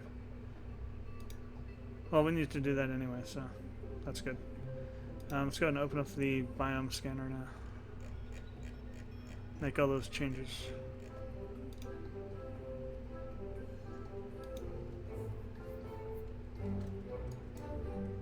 Okay, first things first, large reaction wheel.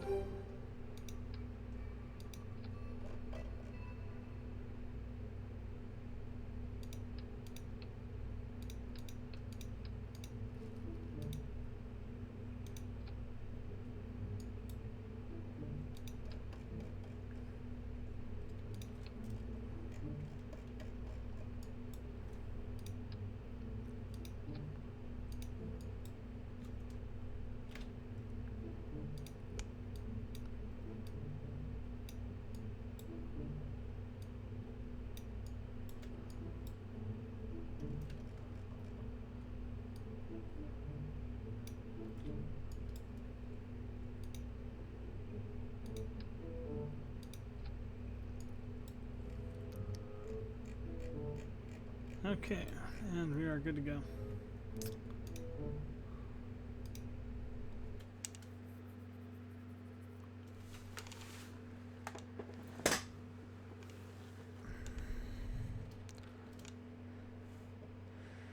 Yeah, no, I spent about 45 minutes or so trying to get this thing to load up, and in between crashes, playing Adventure Communist on my phone. The mobile version's kind of interesting. I think I'll need to check the Steam version and see if it's been updated to match that or not, because it's a hell of a lot different than the mobile. The phone version's a lot different than the Steam version.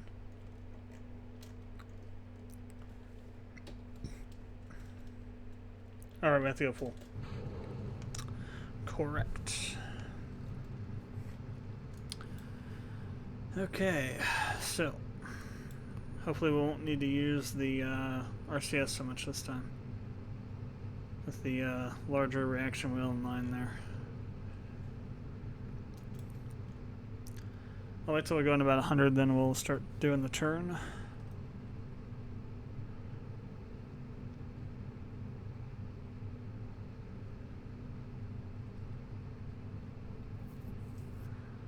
We'll actually start out on the 45. We'll do a really sharp turn this time.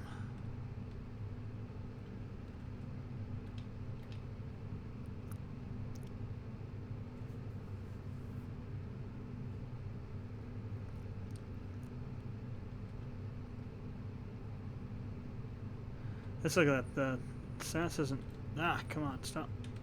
Holy crap. Oh, we hit the mid-atmosphere. Duh. Keep forgetting about that.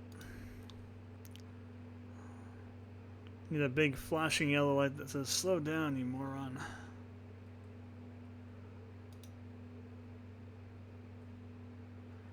At the mid-atmosphere.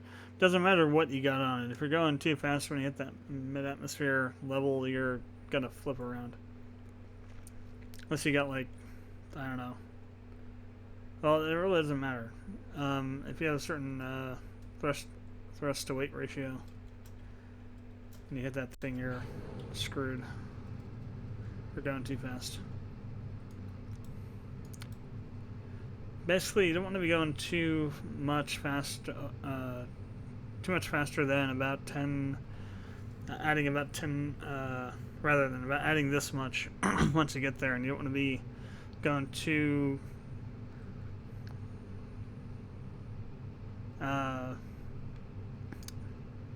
If you're going over 350 meters a second, you're done, basically. You want to enter that area at around 300 meters a second.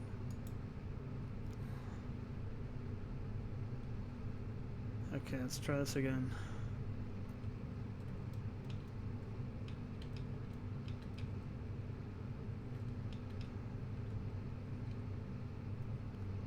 I'm going to watch the atmosphere marker this time instead of the nav ball.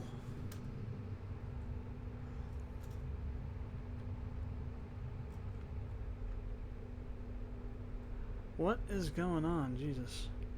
I don't know, maybe it could be returning too much. We might not be able to do a 45 at that point. It's probably because we don't have enough thrust to break through the atmosphere, the air resistance from the fact that we're going through an atmosphere. So let's try doing let's try burning on the 70 instead of the 45. So do a 30-degree angle to start with instead of a 55.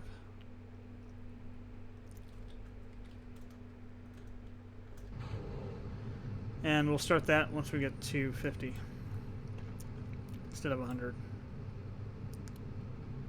So just gonna move it down there to the 70-degree marker. Okay, 37, 45, and 50.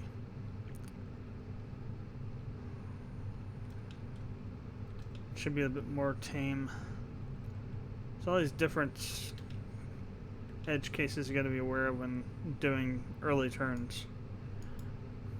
In general, when you're just going even straight up, speed's an issue at certain points in the atmosphere, but the turn adds a whole nother dimension of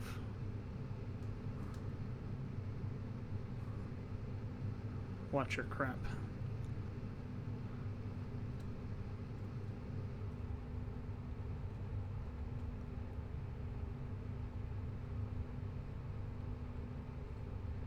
And even now, it's still trying to kind of do it, but it's not quite as insane. I can hold it back a bit more.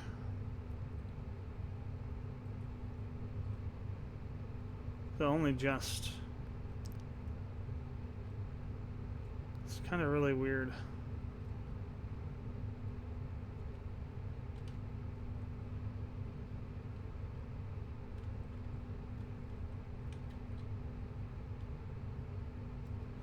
Trying to fight 3 different axes of frickin' movement at the same time. It is not.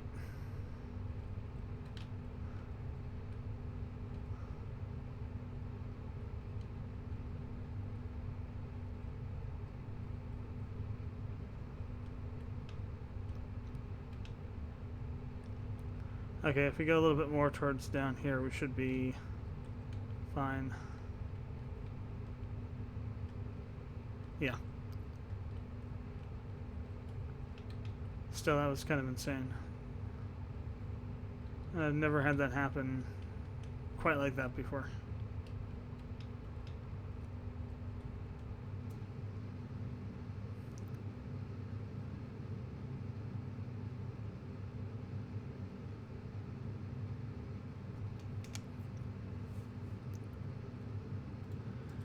So once we get kind of towards the 30 to 40K marker, you want to be going about. You don't want to be going 900 like I am, because you'll burn up, depending on your speed. It's wanting to flip forward again, or backward again.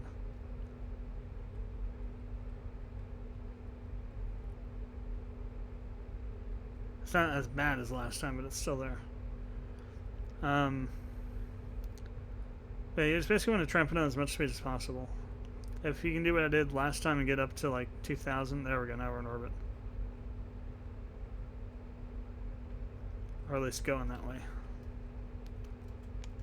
If you can get up to about 2,000, 2,500, when you get up to orbit, you're in pretty good shape.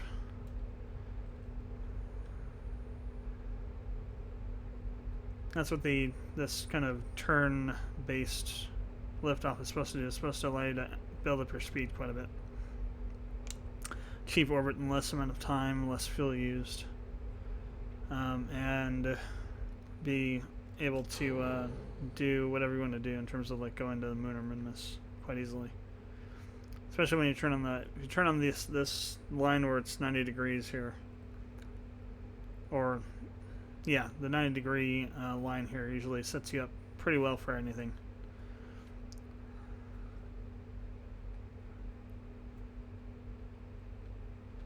I'm actually going to go down a bit below the. Going to throttle up first. We've got a -10, I think. Try and hold it there.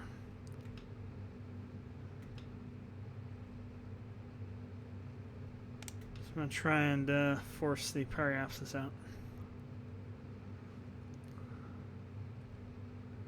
Still don't quite have a. Oh wait, we don't have. We're not orbitable yet. Orbital yet. Orbital. Saying orbitable again. Let's get orbital first, and then we can do that. Otherwise, we're going to end up just friggin' nosediving back into the atmosphere. Okay, there we go.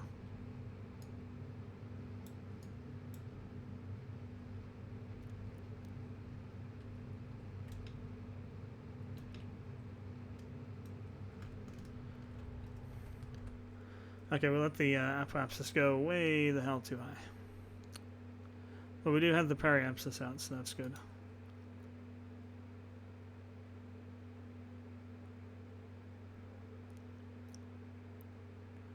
Now we can get rid of the fairing too.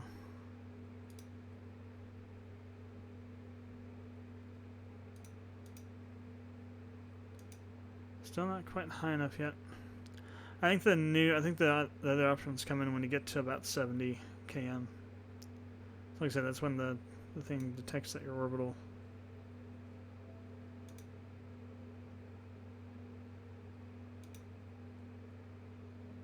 I guess we can go 50. We'll just have to be mindful of where we're at.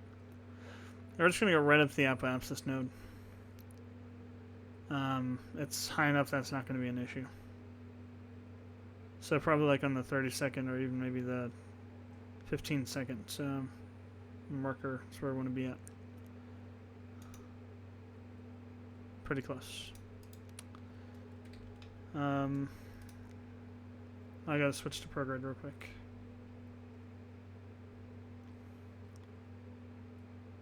Even if we go a bit beyond it, it's fine. We'll be able to push the orbit around, so it's not that big a deal.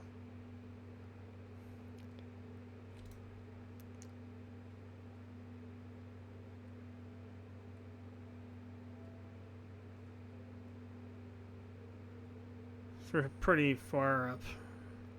If we were closer to, like, say, 80 or 90, I would say that we might be in trouble. But we're friggin' almost 500 km up.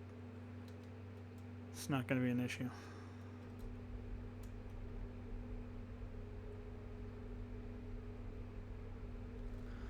Alright, let's get the periapsis to about 90. Okay, so the moon is over here. God, there's a lot of stuff around it. We'll probably be able to intercept it around over in here somewhere, so let's try here to start with.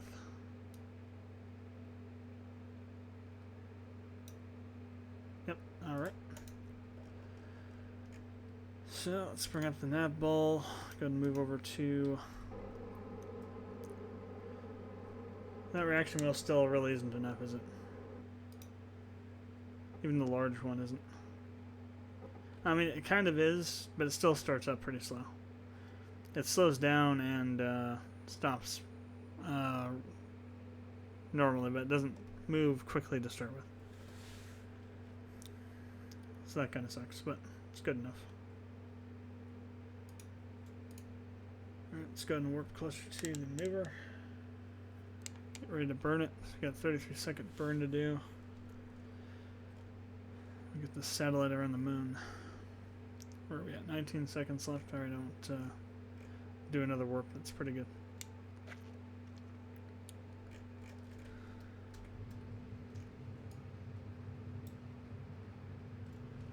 Alrighty then. To the moon we are going.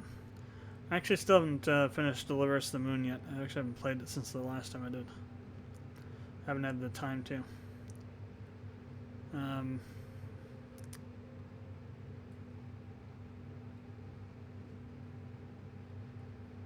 But from what I've seen, it is pretty good. I have high expectations of the next part.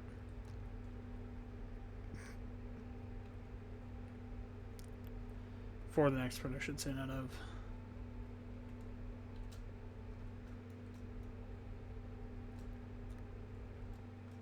Whoa, okay, well, it's a good thing we're not coming back to Kerbal, because that orbit's kind of insane.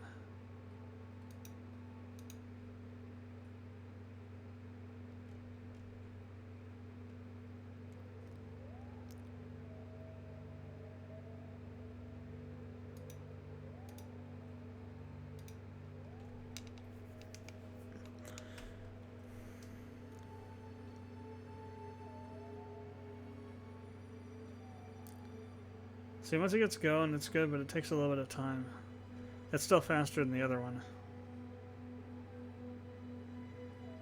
The one we have up around Kerbal. At turning. Alright, so this is actually pretty low already. So we're probably going to try and not pull this in too much more.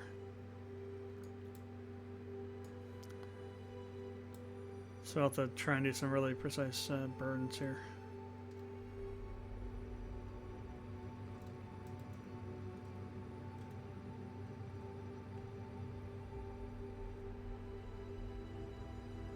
And actually, if we just burn this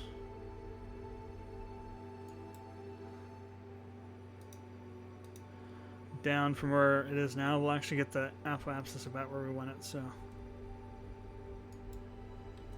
we actually don't need to do any burning of the periapsis, which is good. Alright, we will take that. I still cannot select the moon.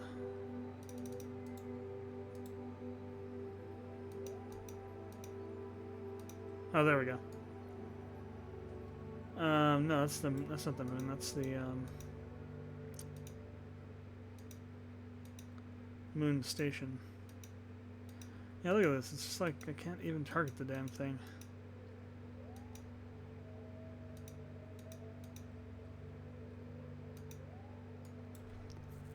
So annoying. Okay, so again, we're going to be doing this manually.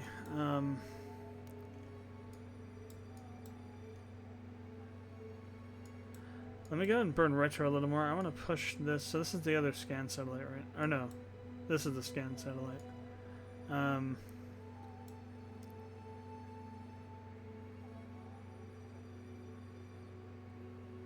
Well, actually, it might be good to do it on this orbit instead of around this kind of an orbit. Have something going the opposite direction of those guys. Of course, that means you got a whole chunk of open area here that we're going to block off, but I don't anticipate having any issues getting to the moon, running into things or anything like that. So yeah, we'll go ahead and burn, I think, anti-normal. Well, we'll have to set up a maneuver, for sure. Still need to do some other burns to keep our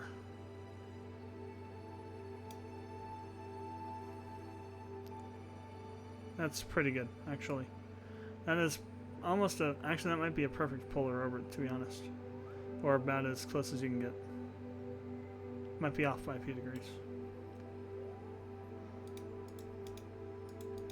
Or rather, a few point 0 degree, 0 point whatever degrees, 0 point x degrees. Let's see, intersection points. Nope, it's inside of everything. Good.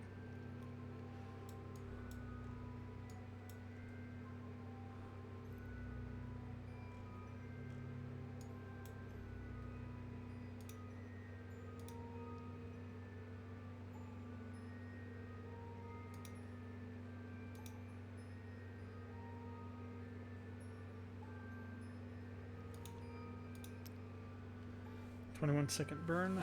Got plenty of fuel.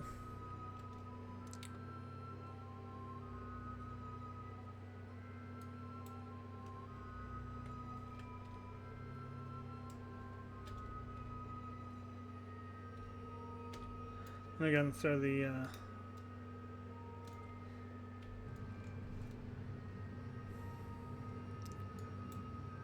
solar panels out before I forget to do so and we run out of power.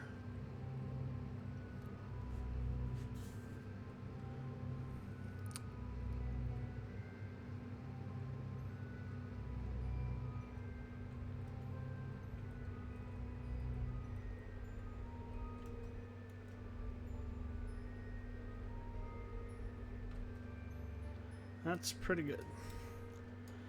Alright, switch back over here. And yeah, we'll go ahead and dump this stage.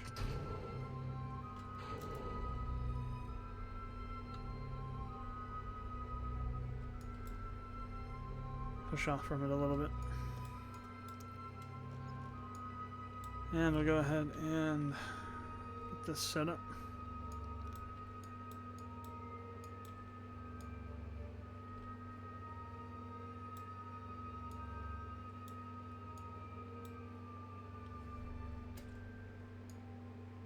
Oh, that's cool. You can actually see the scan trajectory. I don't remember that from before. Where's my other scan set?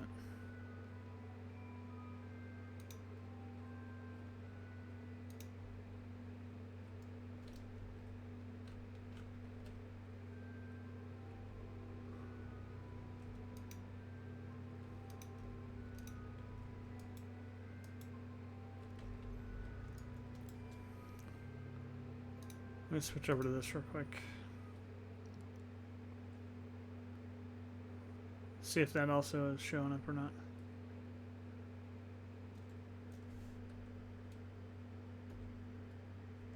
Oh yeah, it is. Cool. I never noticed that before. Alright, so let's have a look at our ScanSat map of the moon.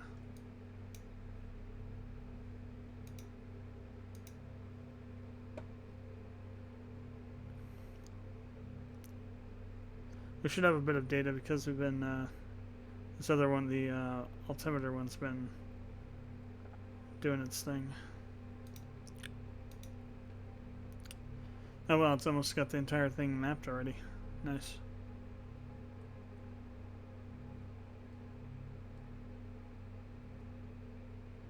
Yeah, like here, right in here, 4,000, 5,000. This is, I think this is where I crashed into it trying to go around once. So I got way too low. So the higher the...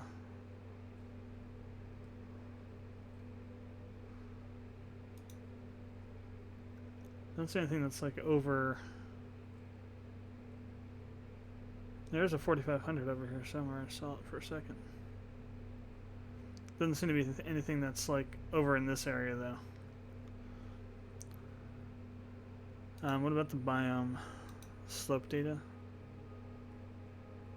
Okay, so the altimetry one also is slope data. So you can see where it's really slopey or where it's there's an anomaly. This is a map over here, or a flag, I'm not sure which one.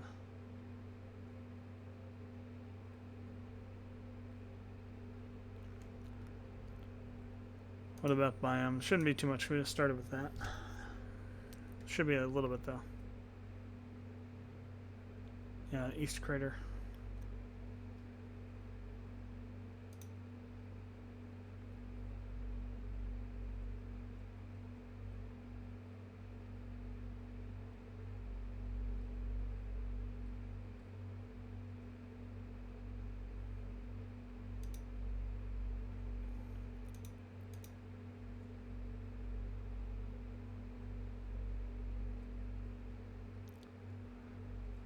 So, like for example, all these darker areas, Midland craters,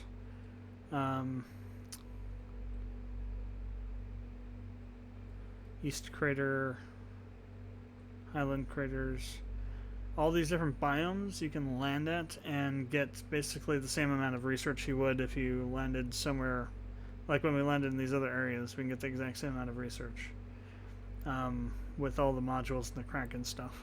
So like, you know, 800, 900 research from every one of these biomes we haven't been to yet. Getting to them is another problem because a lot of them are in craters that you have to precision drop into.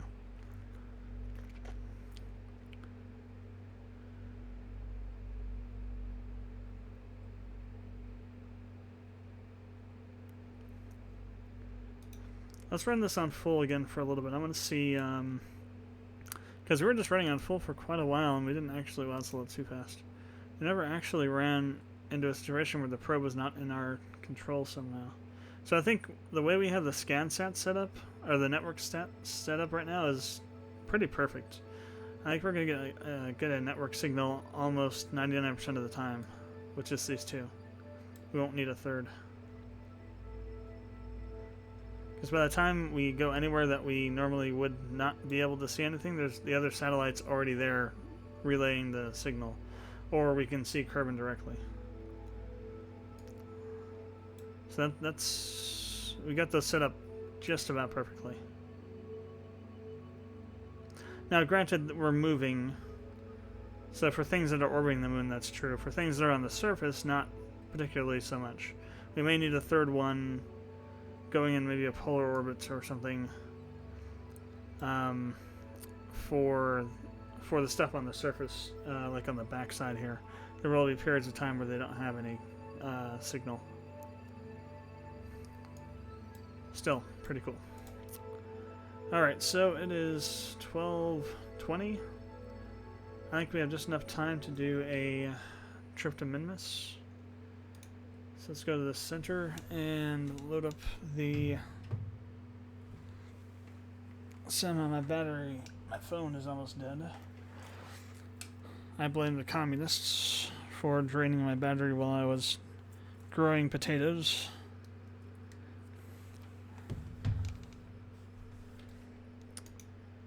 Actually, we don't even need that. We just need to go to the launch pad. I don't know what I went to the map for.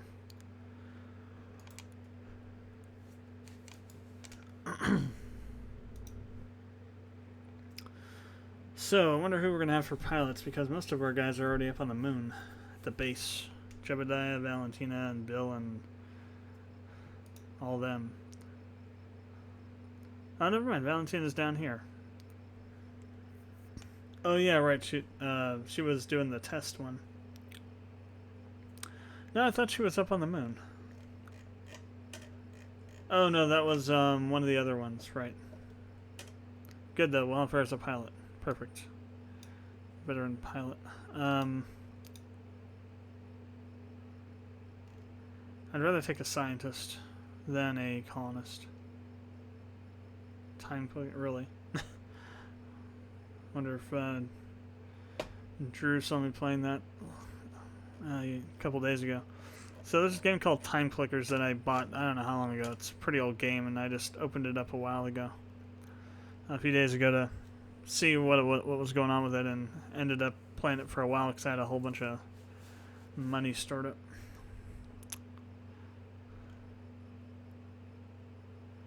Miss Lander, there you are.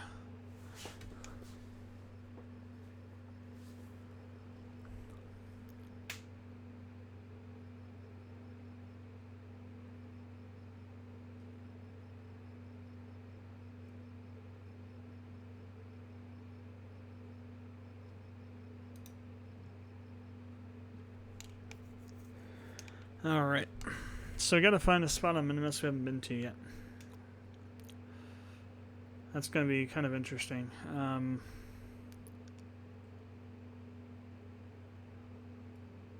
But if we do find this mystical place that we can actually land at, we'll get about 1,200 research points.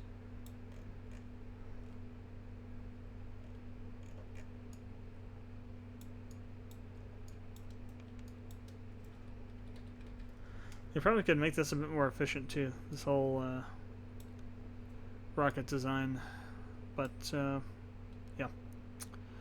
So I think we go 3/4. No, we have to go full. Yeah, definitely full. Whatever I had that was screwing up this thing, I must have gotten rid of it because these view windows are now not messing up anymore. Which is good. So we're just gonna go straight up till we get to the second inner booster stages. That'll just make this a lot easier. Then we'll start during the turn then.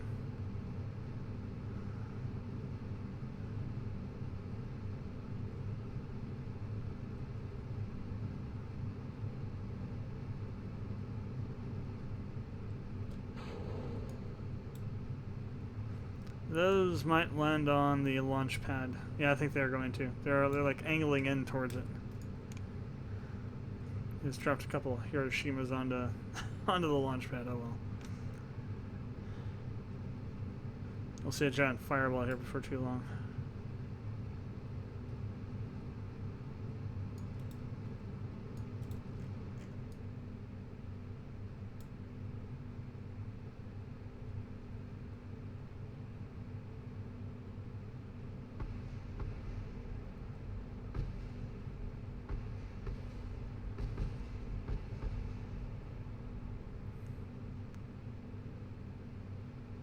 Oh no, maybe we didn't blow it up.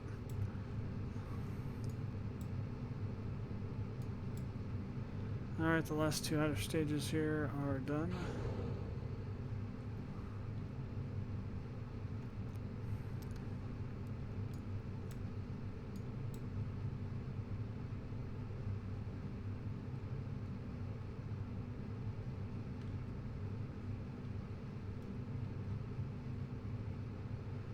I'll have to spend some time forcing our trajectory out a little bit more down here. So we're having to basically kill off some of that vertical speed, turn it to horizontal.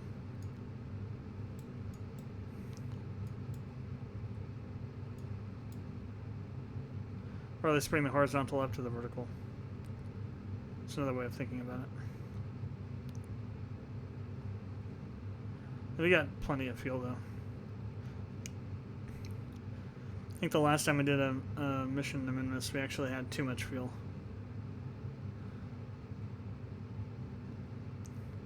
Ended up leaving the center stage. Oh, wow, yeah. We gotta figure this out.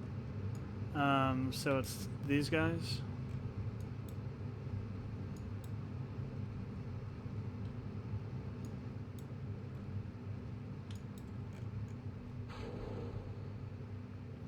I almost forgot. I had to do had to turn around for those side ones. Okay.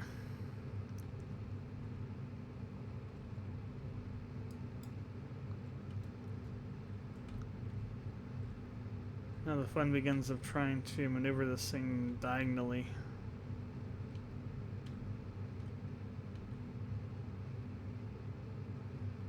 And there's the sun. Hey. Thank you for blinding us, Senor Kerbal.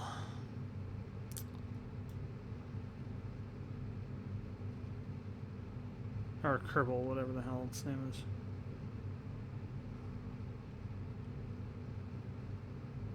Giant ball of superheated plasma.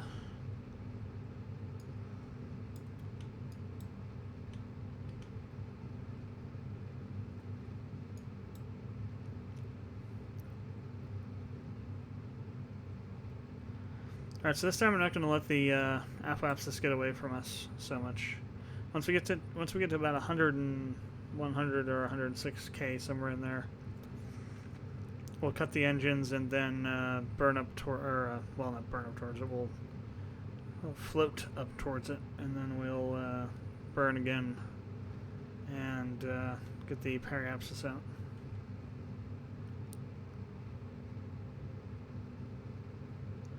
Then start doing all the stuff we need to do to set up the transfer to minimus.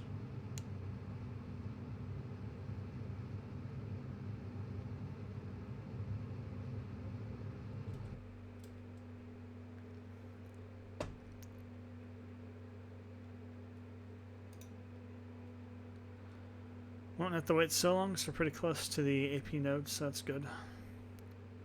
We won't shift so far and we won't lose too much momentum. Okay, I'm going to start this one a bit more early. Let me swing down to the prograde real quick. Or not so quick. Oh, we can get rid of the fairing too. I forgot all about that.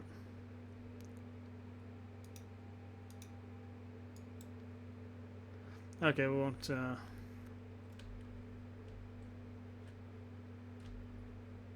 exactly be gone on time here on schedule.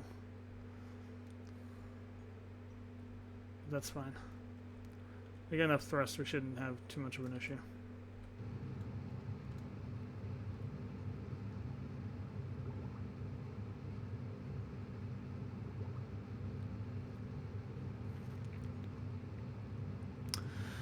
Okay, almost out of the fuel on those booster stages, which is good.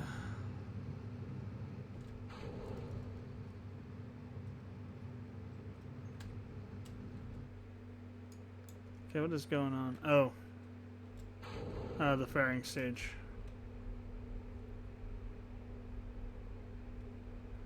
Even though we already did it, it still fired it off. Okay, we are good to go. So, let's go ahead and set up our inclination burn. Where are you, Minus? Show yourself. There you are. Okay, let's go ahead and do this on the...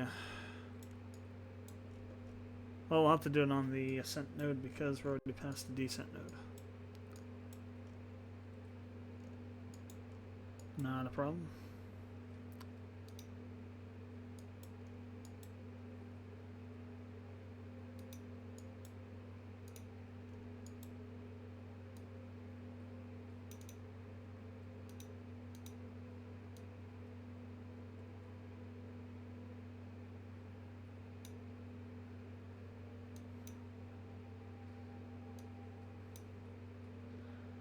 I think it's gonna be going, yeah, we're about a, I think we need to shift it around a little bit.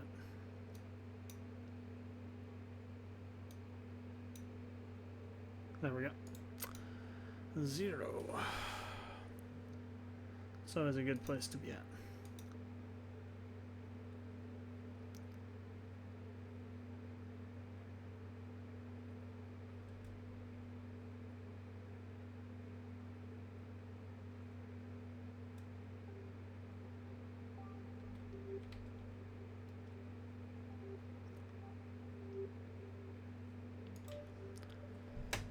Let it drift lazily over there. Okay, good. We only got a 27-second burn for the inclination. That's good. Next thing is going to be trying to find out where we can intercept Minimus at.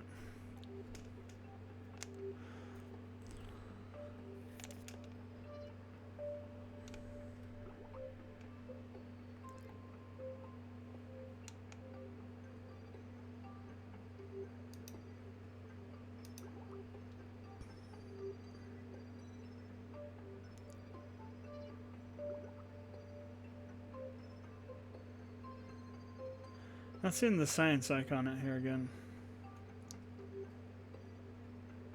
Oh wait, that might be it. Yeah, that is it. Okay. Oh, cool. This also tells you exactly what things you haven't done yet. And how much it's worth, I think, as well. Materials study while near the sun, 325. Of course, that's near the frickin' sun. They're gonna get near the sun.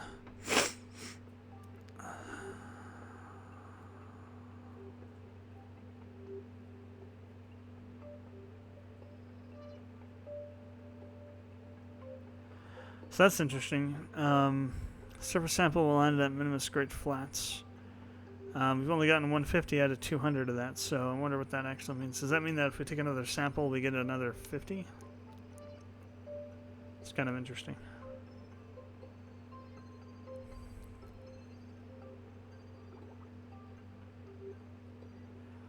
So in the general vicinity of Kerbal / the sun, there's 2,442 total science, I guess. Feels like we've already gotten a lot more than that.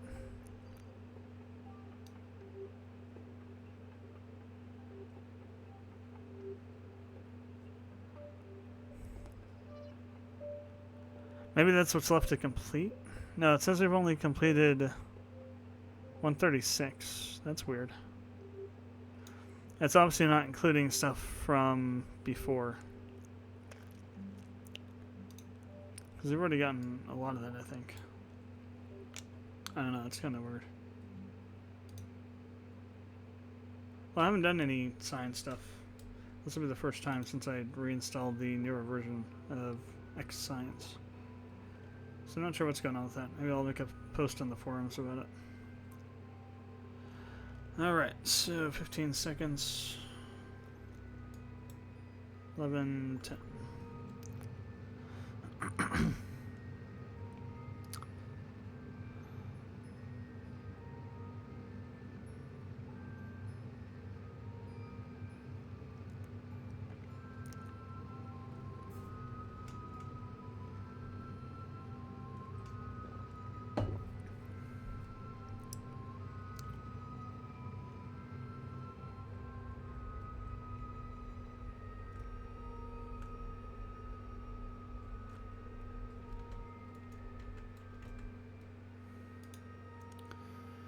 Alright, we're on 0.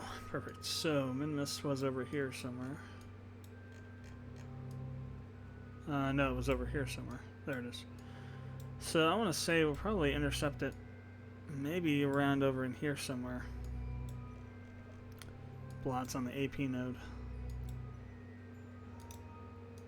So we're at the slowest point of our orbit.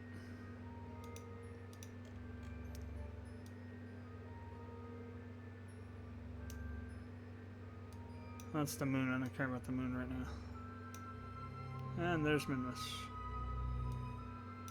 Let's get a little bit more of a window there. Oh, that's not going to be so good. Ah, come on.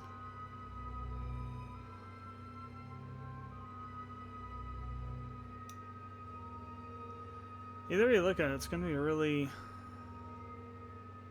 tight transfer. Well, out there, maybe not so much. It might be...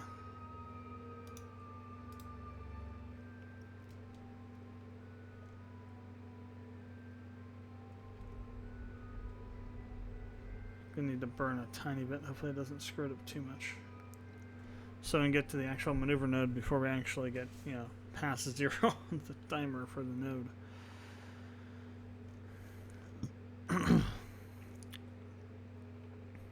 Didn't realize how close we were gonna be to the actual spot we'd have to burn it. Come on, come on, come on, move. Okay, it'll fix itself as we go.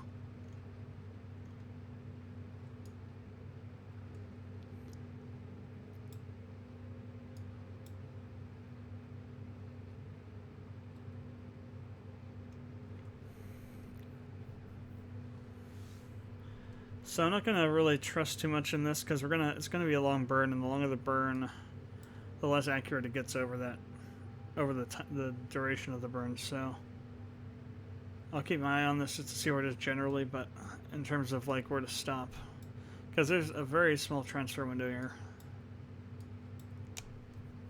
So I want to make sure I get this set up correctly.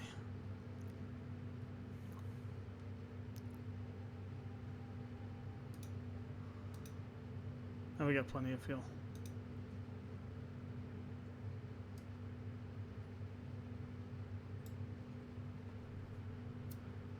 Not a problem.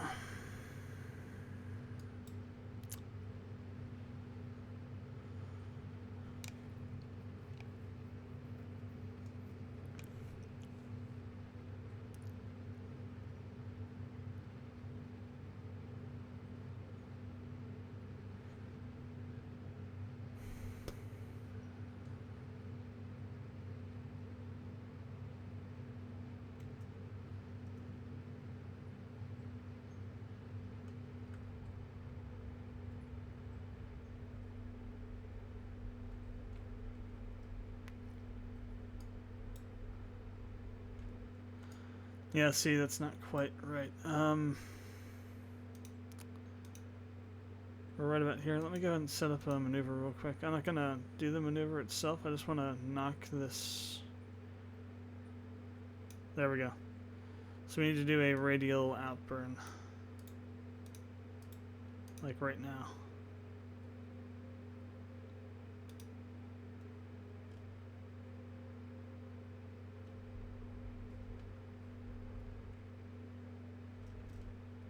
There we go. That fixed it.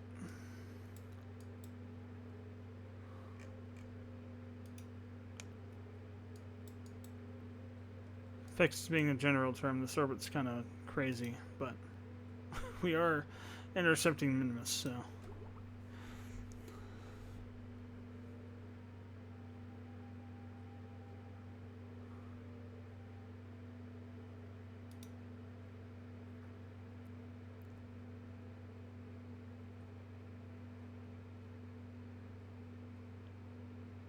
Zero supplies. That is going to be a really interesting orbit. We're coming right back down into it, the side of it.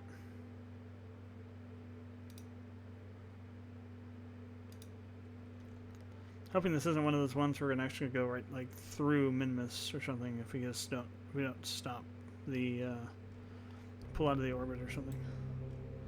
That shouldn't happen though. This isn't very indicative of what's going to happen once we get here because this will change.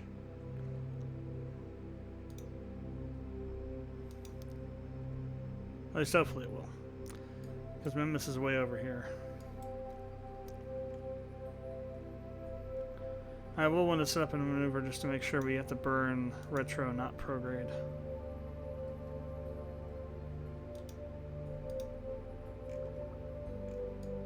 Oh, never mind. That's a pretty long window there.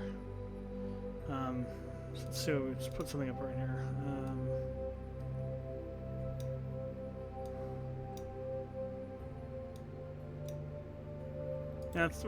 Yeah, it's gonna be pretty easy. So warp into there.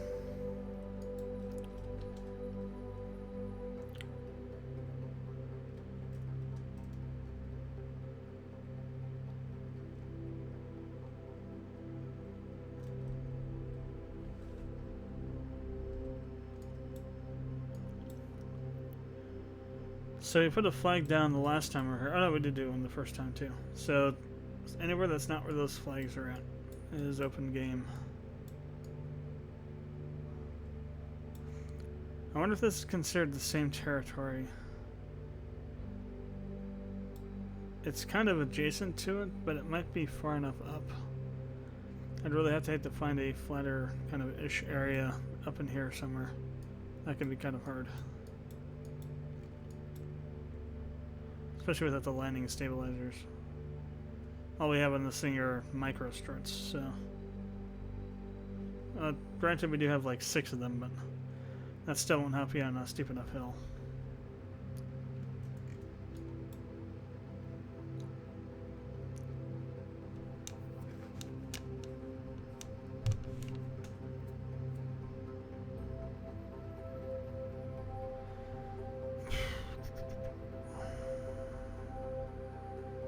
Alright, let's go to the periapsis.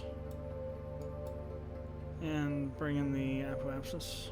Then we'll just bring in the periapsis, because right in there is where we want to try and get in.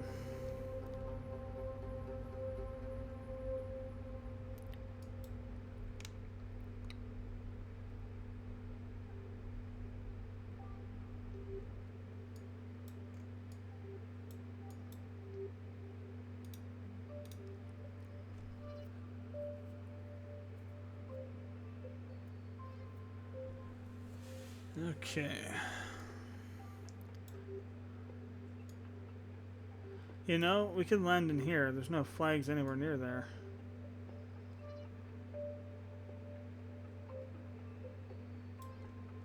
Yeah, down in here should be fine. If we can get the orbit set up for it.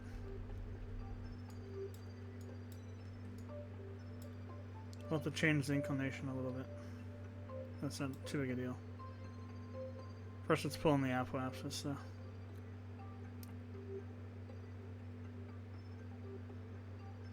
Don't want to have to pull all that in when we're deorbiting.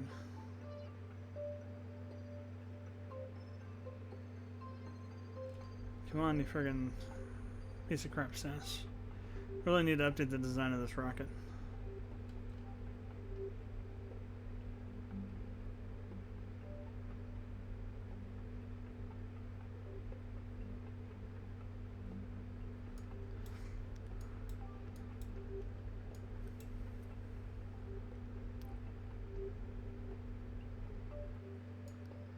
Okay, let's switch over to, I believe, anti-normal.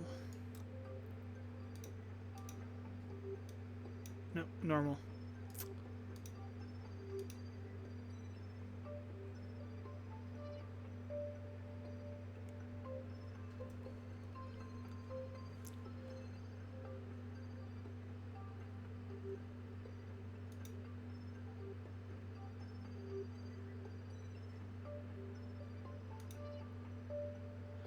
I'm pretty sure we don't have RCS thrusters on this thing.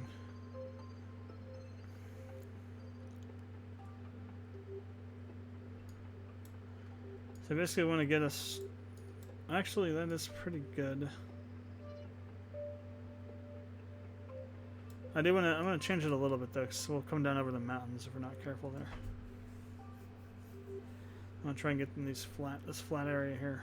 So we'll bring it up a little bit. If we ever friggin' get to the normal node.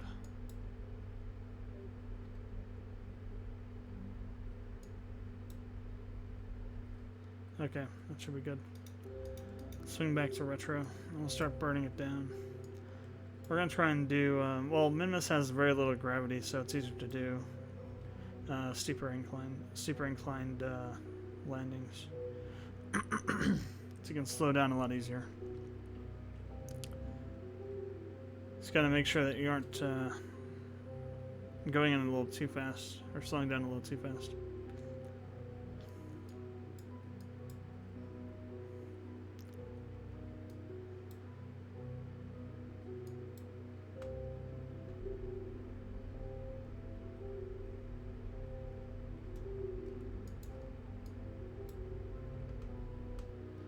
So we'll start there, and then we'll start bringing it in once we get around. Let's actually go ahead and warp up to right around in here. We'll go a little bit further back because I want to do a save once we get to that point. Just in case something goes horribly wrong.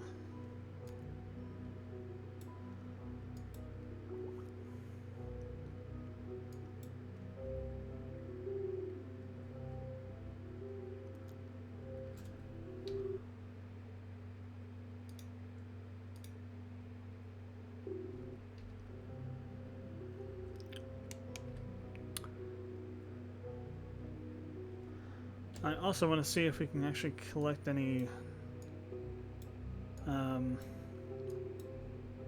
no, we can't. No science.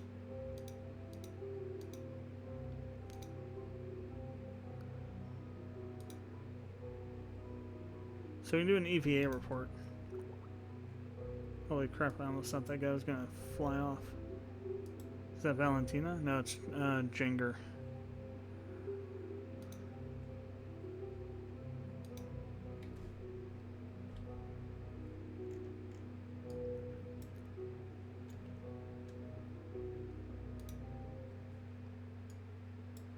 We got our EVA report from up here.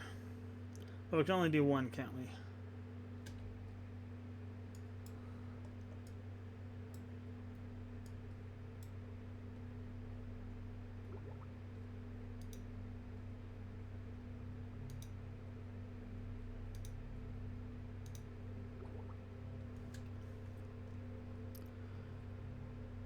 Alright, let's start bringing in a bit. We'll wait a little bit longer. We need to be over this section here so we don't bring it in, end up on the side of the hill there. And we're only going 171. So we'll be able to slow this down like almost on a friggin' dime.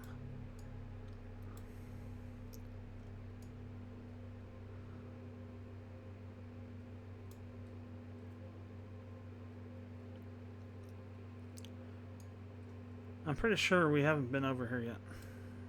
Well, I guess we'll find out when we get down further. Switch over to vessel view. Oh, crap. Yeah, we probably need to get rid of that stage.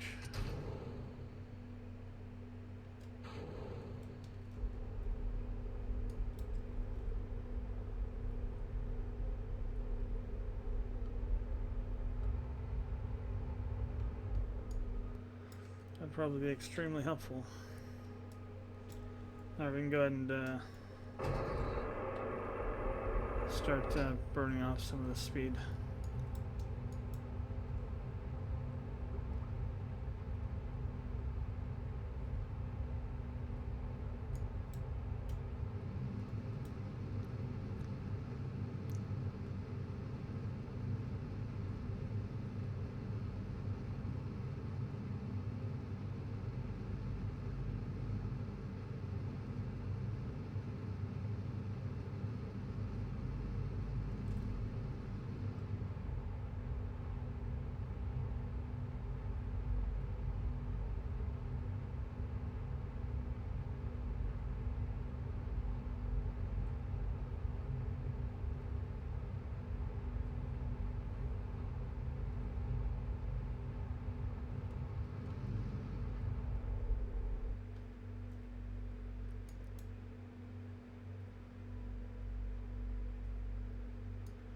Let's let our vertical speed increase a bit. Don't want it to be faster than the horizontal. Or don't want to be under horizontal with it, so. So then you end up with the old moving sideways thing, which is never fun to deal with.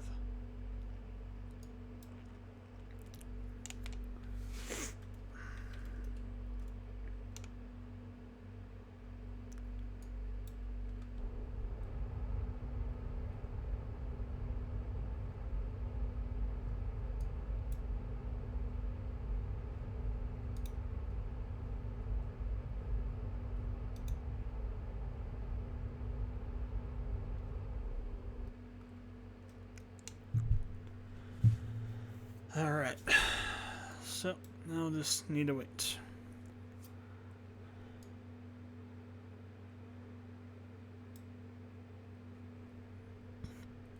And this is always annoying to land on.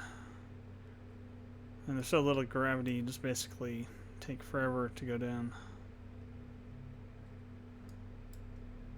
It's not a bad thing, but if you're pressed for time, it's not a thing you want to be doing. Oh wow, what the hell?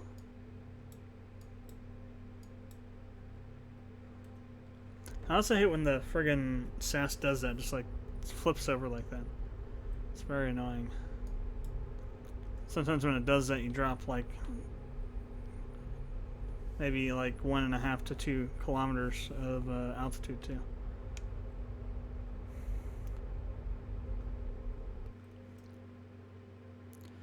You have pretty much all the fuel still in this stage, which is good. And on these we'll fall off and we'll have just a central stage here to get back to Kerbal with. So we're doing good for fuel. Like I said, we have way too much fuel on this thing.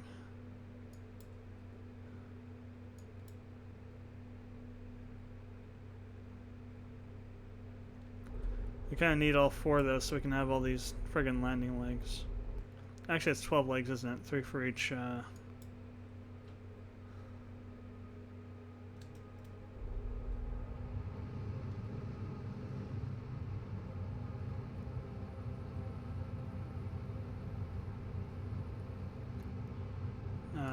Engine section. Alright, we're now at 600 meters and dropping. Gonna be about 100 over sea level, if there was a sea.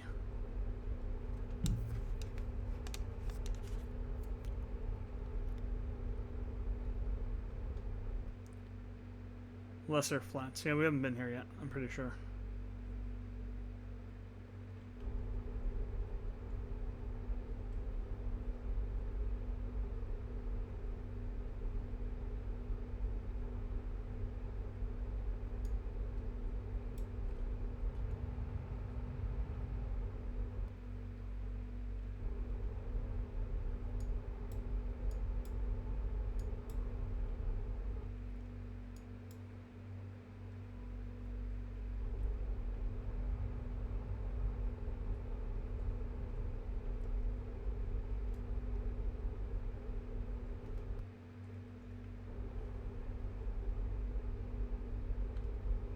And we are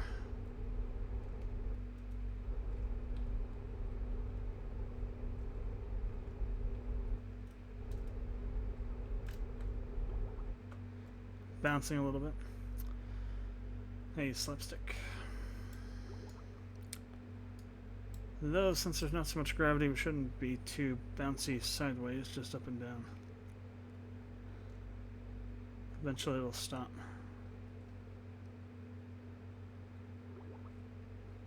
Eventually. Could be here a little while. If only this was CSGO or something. We'd be owning everybody.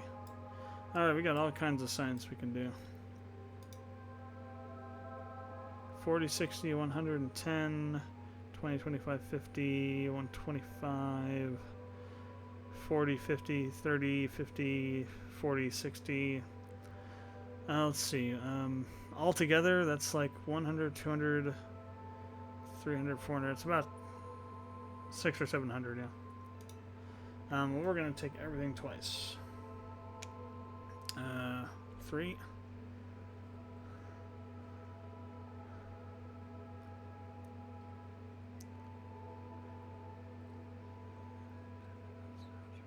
Mint dessert. Discovered that you are now hungry, and you are going to eat the mystery goo and probably have severe constipation.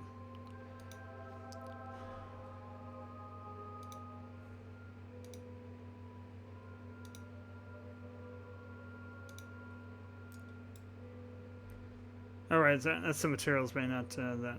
Still. The cephalosporin. The hell?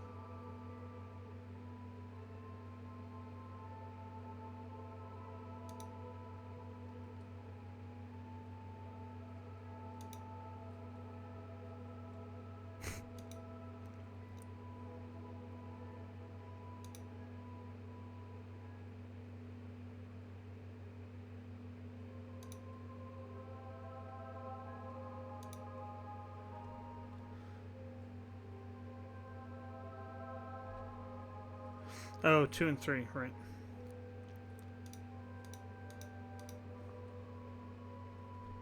Four, 5.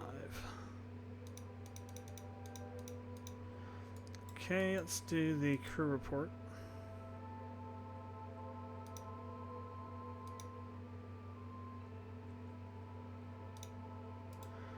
And then we'll have Valentina do the EVA.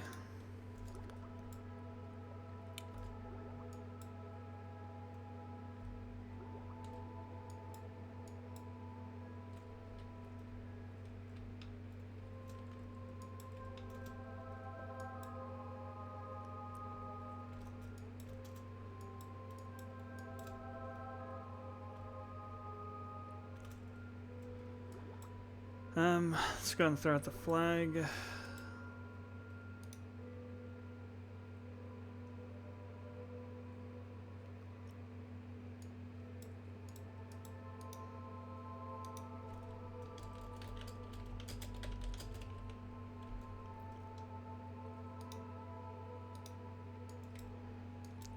Then we'll go over and click the soil sample. Whole surface sample. Okay. Interesting, 150. So it isn't the full amount. It's kind of interesting.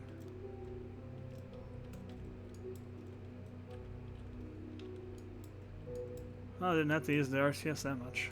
Wow.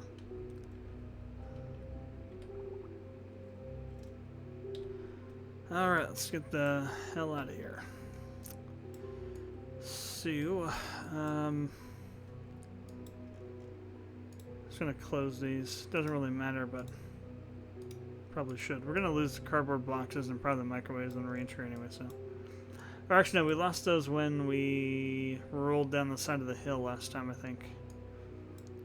That's what happened. Well, I might have lost the cardboard boxes on re-entry, but then we lost the microwaves going down the side of the hill. So let's see if we can't get in the ocean this time. Alright, SAS on. Take this slowly to start with.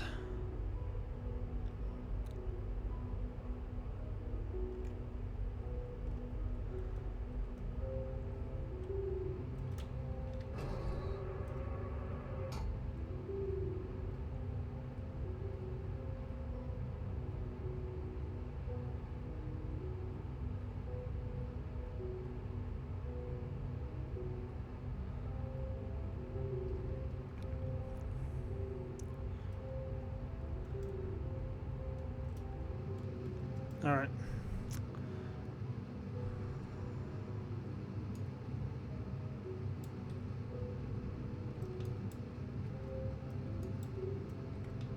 See, I'm going to turn towards Kerbal. We'll try and get an orbit going here.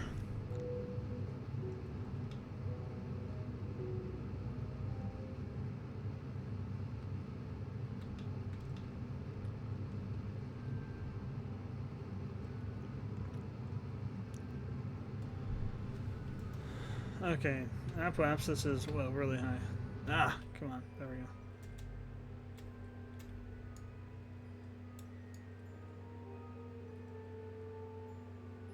Which isn't really necessarily a bad thing, but we did waste a little bit of fuel. Again, not necessarily a bad thing since we got so much of it. Might as well use it, otherwise it's going to get blown up in the atmosphere and chucked out into space as debris.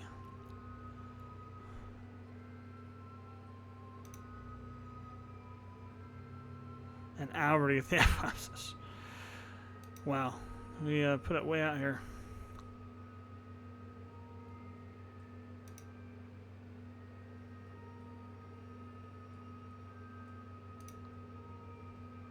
That was a pretty good decision to stop it right there. Prograde. Should be able to get over there pretty easily now that we got the Rockomax section the hell off. Alright, full burn. Let's get this thing into orbit around Minimus and then start figuring out our trajectory back. Okay, Kerbal's over that way, so we'll have to come back over to this side of Minimus.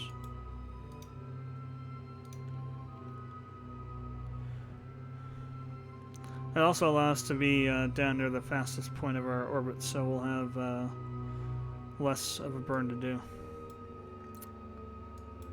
which is always good. So, warp here. Whoops, wrong one. I want to do maneuver.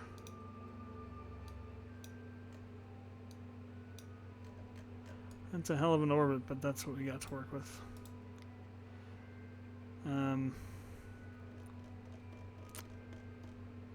Oh, well. That was not supposed to happen. Ah, stop moving the bloody thing around. It's weird when I rotate it up on the mouse. I'm using the mouse wheel to rotate this. It like sends it way the hell out there. Okay, let's just trash this thing. We've kind of screwed that one up.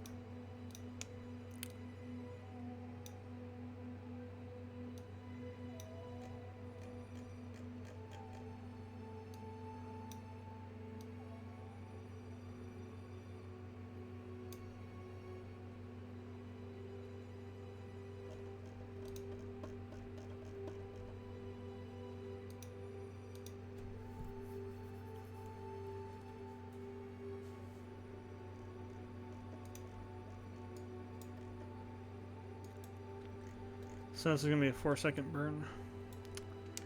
Very well. Okay, 12 seconds. It actually updated.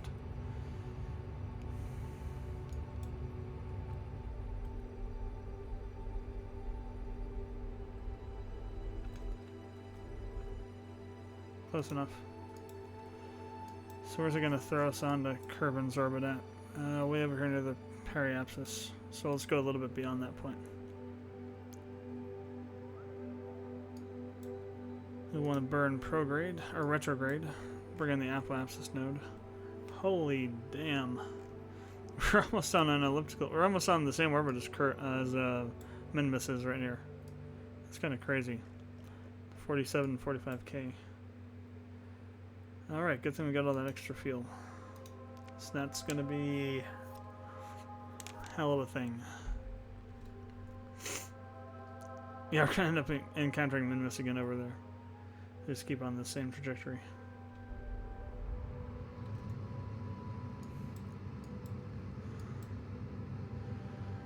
Alright, let's go and bring another one, jeez.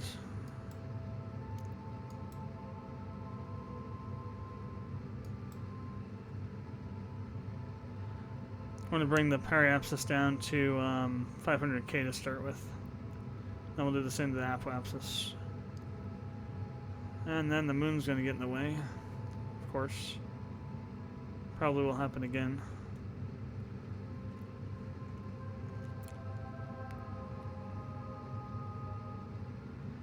Alright, so 3 kilometers.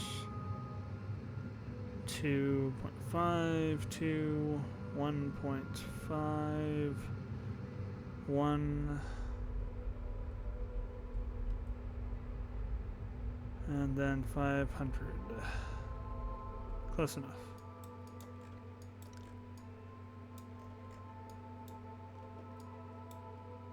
We come back around, we're gonna hit Minmus again. That's hilarious. Cannot auto warp so far. Are you kidding me? What the hell?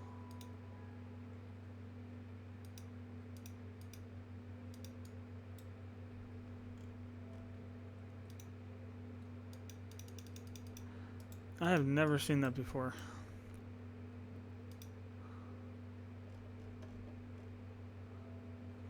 Oh, because we're going to go into a Minmus orbit right now. That's kind of weird. I've never seen that happen before. I think I never tried to warp through a planetary encounter before either, so. Don't want to go too far over this.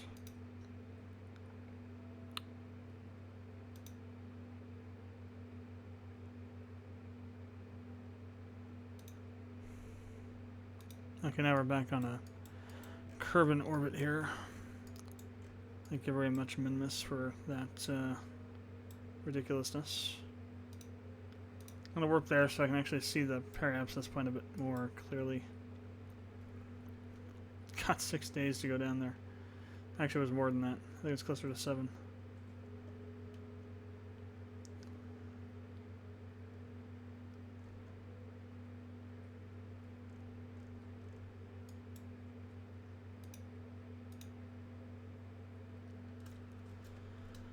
Alright, now we got a huge burn to do here to bring this down in.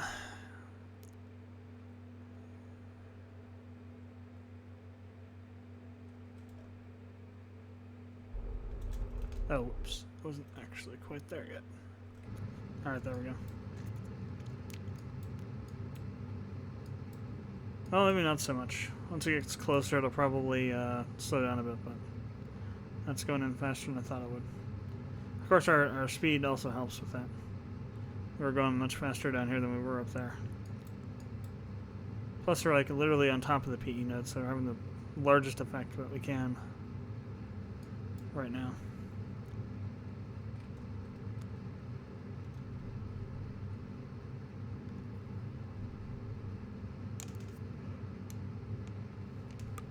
Alright, down to 5 km. Or 5 million meters, rather.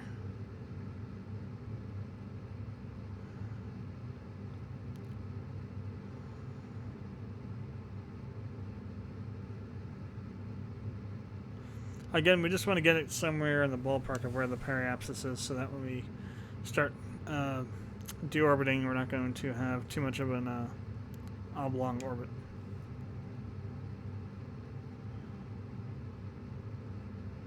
Want it to be as circular as possible. Actually, may need to stop and swing around again to this side of the PE node.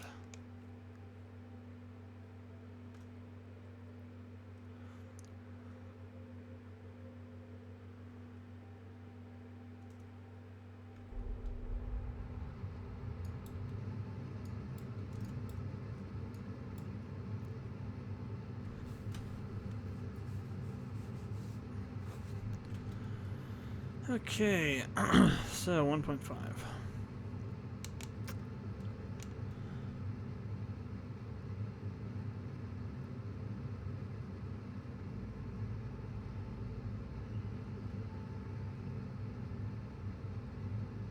Okay, 1 million and falling. 950K, 900K. 800.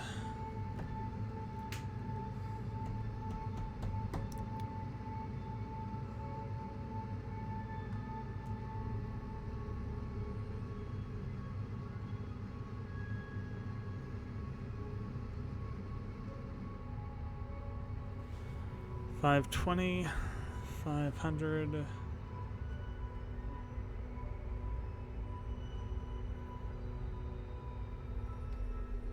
Alright, that's pretty good.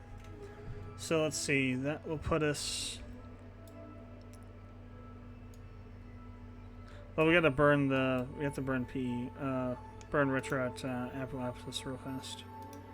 So that we can set up the deorbital trajectory here.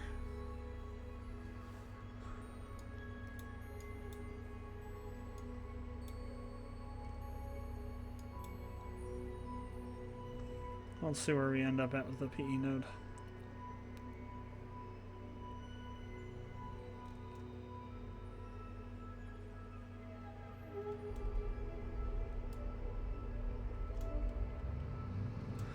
So I think I found that's about 38K, 40K is the best distance for the periapsis to be for a good reentry.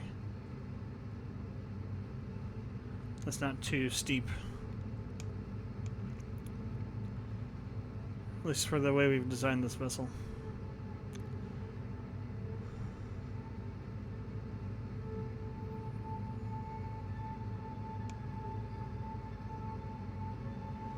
Alright, 80, 70, 60, 50,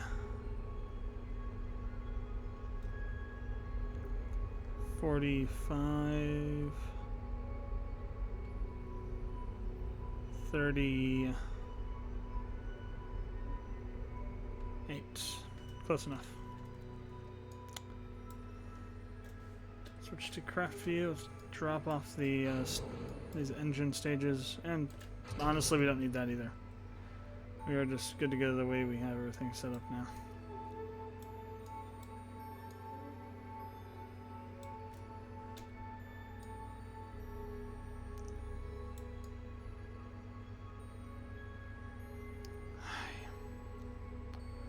So I'm hoping that when we come in, we're going to push the PE node far enough that we'll end up over here in the ocean. I probably should have pushed it around a bit before we started, before I dumped off the engines, but we'll deal with it. Let's go ahead and just choose some place to warp to. It'll come out of it once we get to 70k.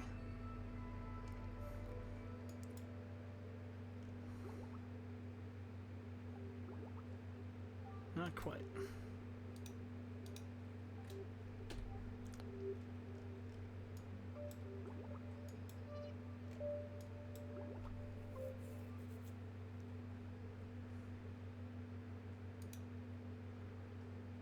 Then we'll warp down to 52, which is where I actually start re-entering it.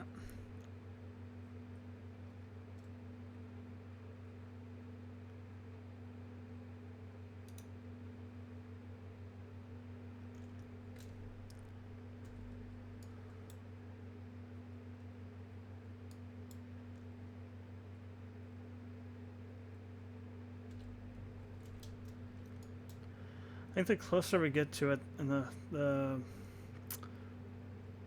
before we start pulling it down really far, it'll be pushed out more.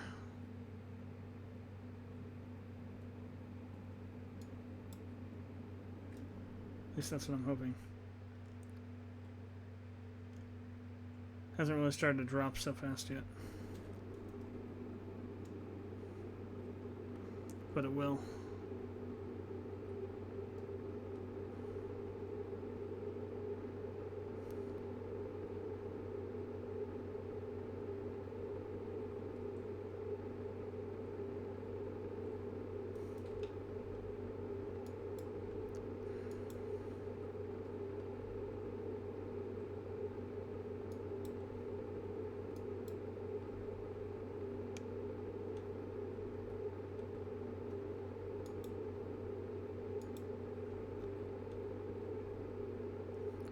And now we're starting to push it quite a bit.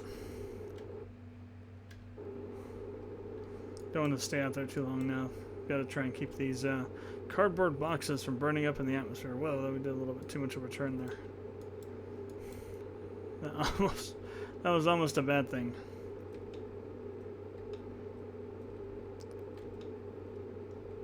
KSP, the only game where you can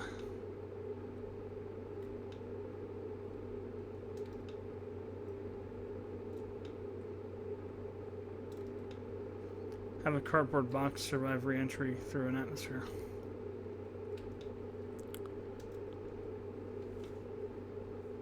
Alright, 10 minutes out. That moved quite a ways. Now we're going to be over land. That's fine. As long as it's flat, no problem. If we can land flat on a flat surface, we won't roll at all. So we won't tilt over. Not an issue at all. I will have to reset the parachutes, though. That is kind of an issue.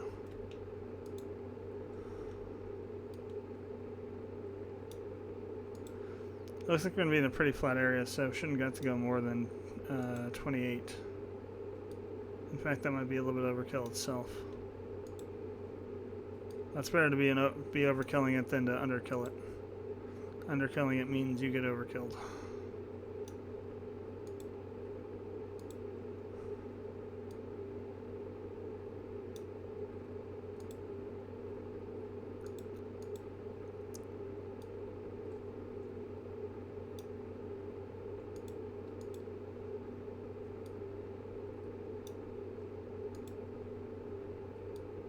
I'll probably have one or two parachutes that I missed. I usually do. Which isn't necessarily a bad thing.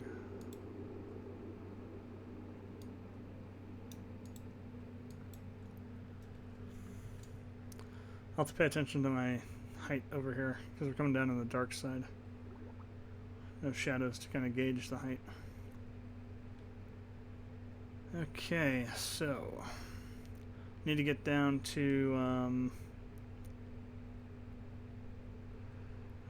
probably about 240 before we throw any parachutes out, which we'll do pretty easily. We've still got plenty of altitude to drop. Yeah, we're going to be about 300 over sea level once we land.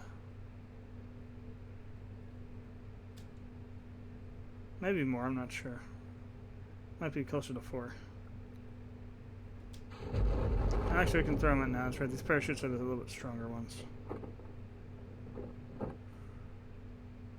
Actually, no, they all did go out. I did manage to get them all. Cool. Once they open up, we'll turn SAS off.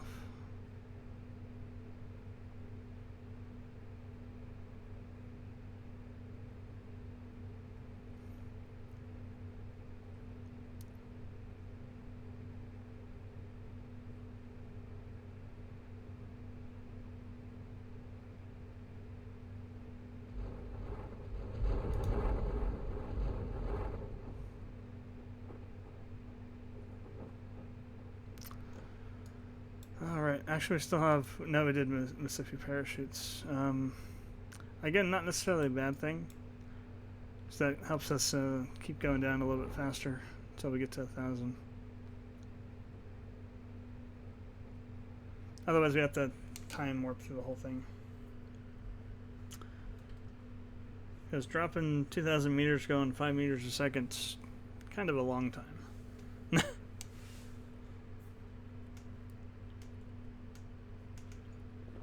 300 meters every minute. So basically it'll be 4 minutes of non-scaled time waiting. Well, that's only 12. Closer to 7. Not quite 7 though.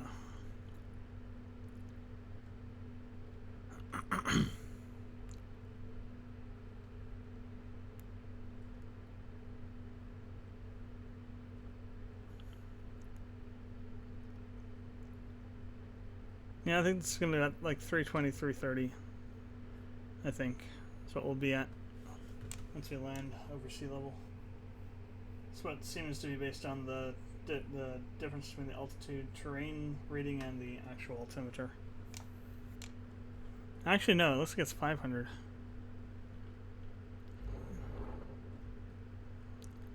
Maybe 450. 450, 460. That might be right around where it's at, actually. There was another parachute that hadn't opened yet, huh? Jeez. Missed a couple.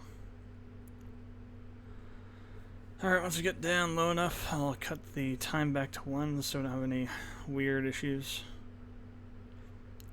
Really shouldn't matter, but I'm not going to take my chances running into the ground. Never had a problem going into water with the time scale on, but land is a different story altogether, because landing in the water, they actually made a change so that water imparts less stress onto your parts when you hit it. Land, not so much.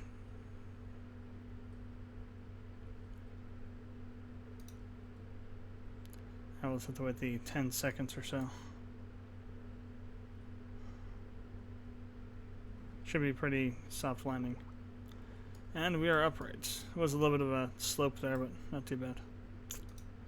Alright, how much did we get from that little trip to Minmus? I'm going to say at least 700. But we'll see.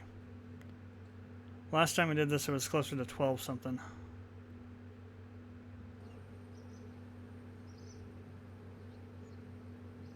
Okay, yeah, so we didn't get the full science from everything, but we got enough. We got almost 900. Alright, let's see what we can unlock here. What do we have that we can do? I'd like to unlock scanning tech because it gets you access to a bunch more science experiments.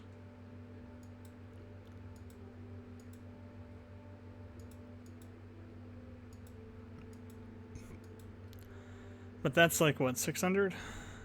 300. Okay, that's not too bad. Yeah, we can do that. There's also advanced science tech, which is even more stuff. And that one is 550, so that'll be most of our points there. Instead, I'm going to go over here to propulsion, heavy rocketry. Okay, I'm well, no, oh, nuclear. Here we go, nuclear propulsion. We hadn't unlocked it yet. Where was that one I was looking at? It must have been on improved nuclear.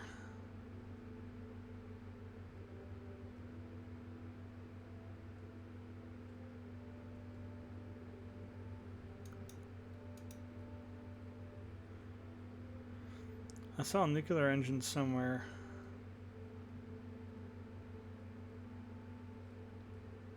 Well, those are reactors, actually, aren't they?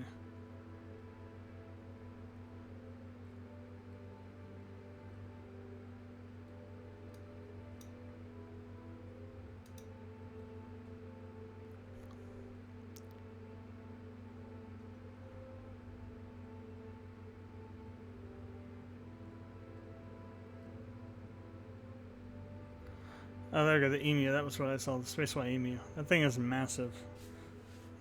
6,000 Kerbal newtons of force. Of thrust in a vacuum. It's just stupid fast. 8,000 on this one. These ones are like made to get you to Duna. These parts, these Space Y engines.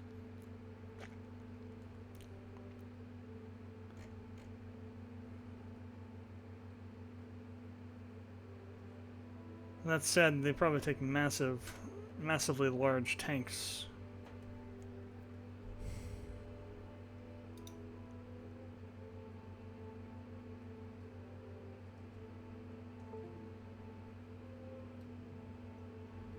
So where's the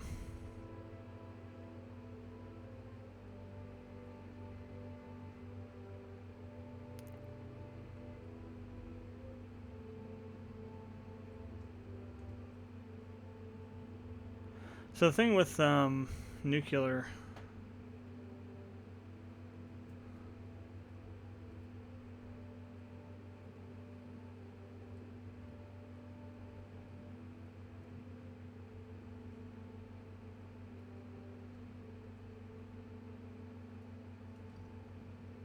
well, it says LH2.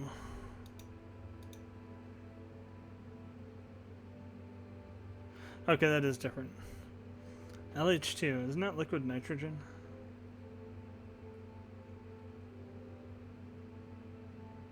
No, it's liquid helium-2, I think.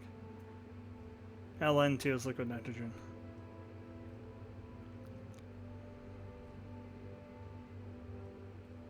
I think, anyway. I don't know. Something to call Walter White. So advanced fusion rockets, specialized fusion rockets. That one doesn't even work on land; it only works in space. Crazy.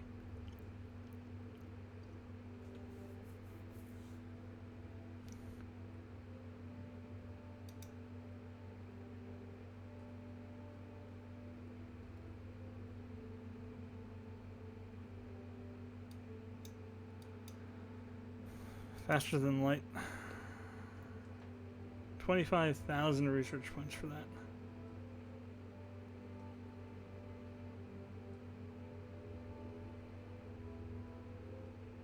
That could battery drive.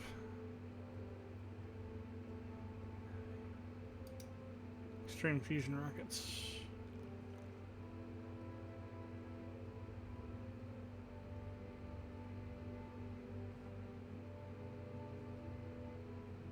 That's a hell of a lot of information.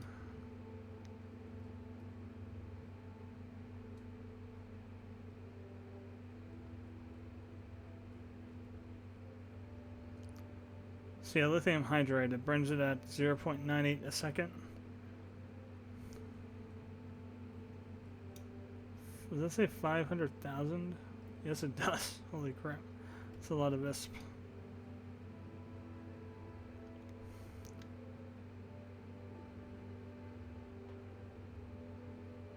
So this thing probably, we could probably run this engine for forever. Well, I guess it would depend on how much liquid hydride you can store in a tank. Still, though, that's definitely a Duna-sized engine or beyond. So I still got 600 we need to spend here, so let's see where we want to put it at. High performance fuel systems.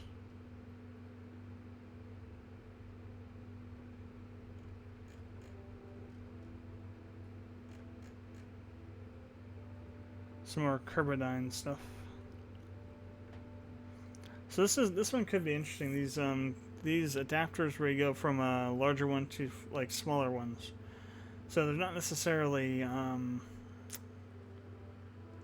you know, a single rocket with the stuff attached onto it with decouplers. It's built into the bottom of another fuel section.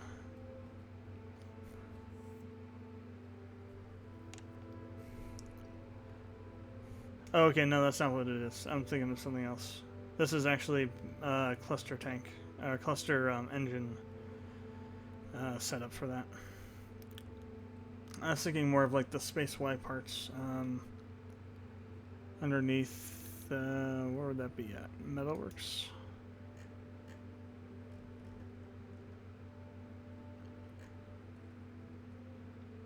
Oh, you already have it. To some extent. No, we don't have them yet. So where are they at? Where do you be at? It might be up here in the rocketry sections, actually. I've seen a couple of things like that up here. Somewhere. I think it's mostly Space Y that has them, where you have, it's basically like an adapter or something similar where you can put a huge tank on top of this thing and then run smaller tanks below for like going to like a rocket max or something, and then allows you to put a lot of fuel down those other tanks to the engines. And you have to do asparagus staging on top of that on the ones below, but you get a lot of access to a lot of fuel.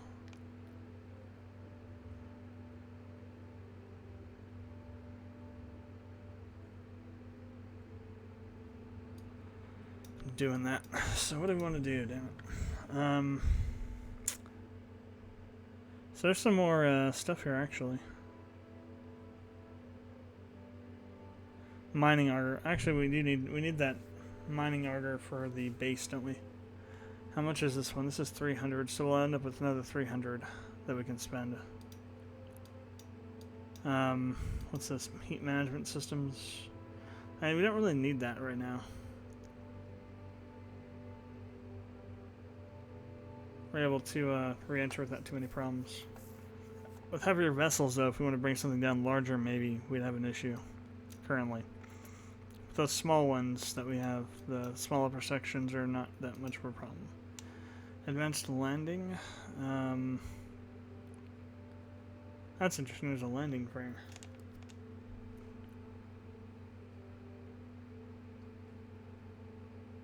Oh, cool. So you can put rovers on this thing on the bottom. Interesting. There's another one.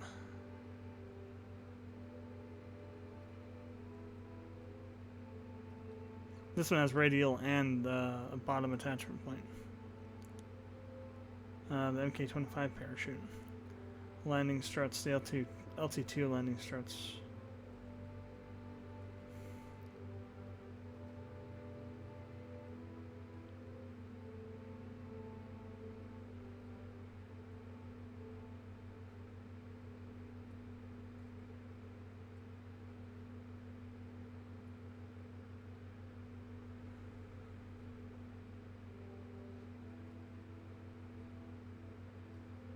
So for some reason there's a heat shield there. I really don't know, to be honest. Or we could do something over here. We still got a bunch of stuff to unlock over here. Well, not a bunch, but some.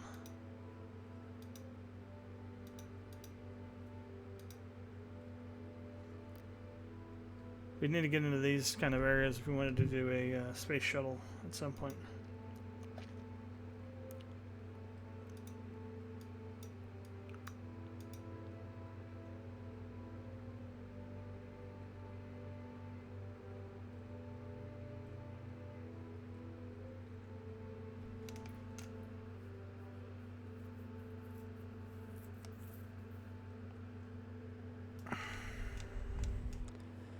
Oh, nice, yeah.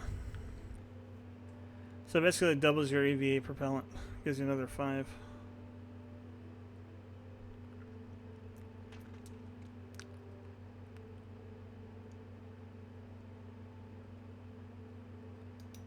It's got heavy command modules. Interior service bay.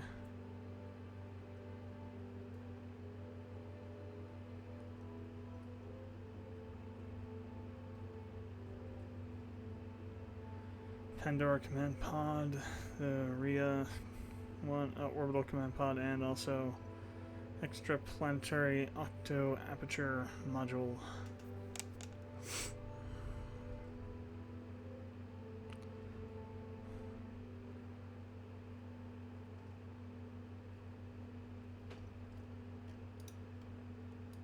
What do we got electronics wise? Oh, we looked at that one. High power electronics. It's a nice battery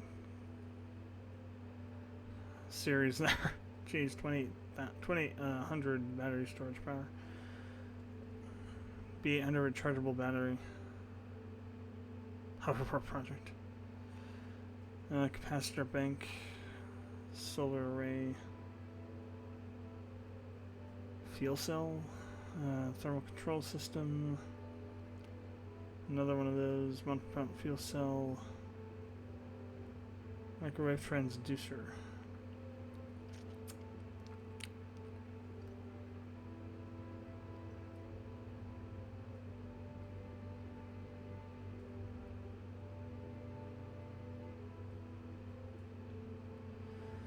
Interesting. One of the main things about Bring Us the Moon is that they've developed this thing called a microwave power transmitter, and it goes down and basically throws Earth back into the Dark Ages. And you're going up there to try and figure out what's going on. Thermal power generator.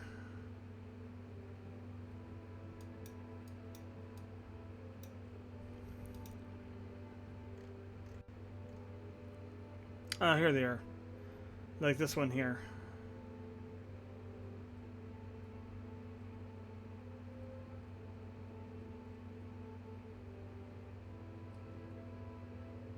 It's actually a decoupler. Oh, it's not a decoupler, never mind. Still, it's a pretty good way to add extra thrust without having to do the roundabout thing. Clapotron docking module.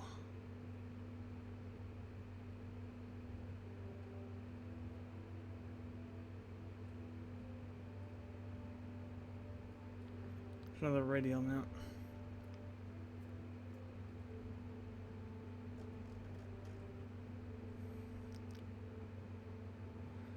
I mean, that looks good, but I think we want to go with either electronics or whatever the other one was that had a bunch of science stuff on it. I think it was electronics, or yeah, electronics was the one that had all that stuff on it. I think the one we did was the science, wherever that was at. Scanning tech, yeah. Because then we can take all this stuff up and do even more stuff on Minimus and the Moon and get more science for it. We also got access to the RA-15 relay antenna and the EVA extender.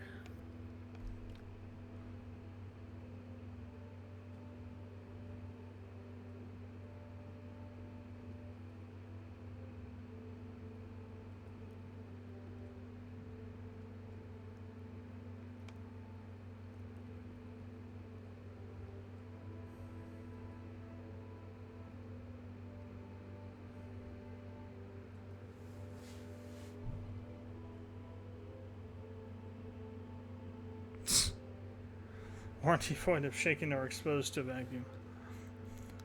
Especially if you use it on the Moon or any place without an atmosphere, you can't bring it back. Let's go ahead and do that.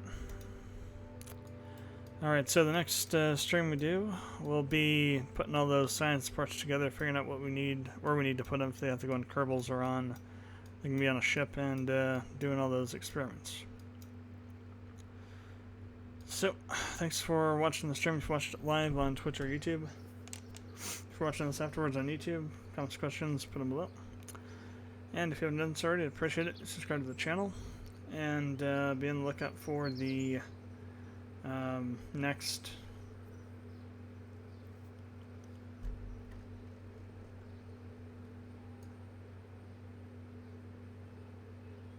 I guess they're not turning. Well, maybe they are. I don't know. No, yeah, they are turning. Interesting. Very slowly. It's a nice little detail. Be on the lookout for the next Chrono Cross videos. They'll probably be up sometime tomorrow night. Published tomorrow night sometime. If not, it'll be Monday morning. So, I will see you next time.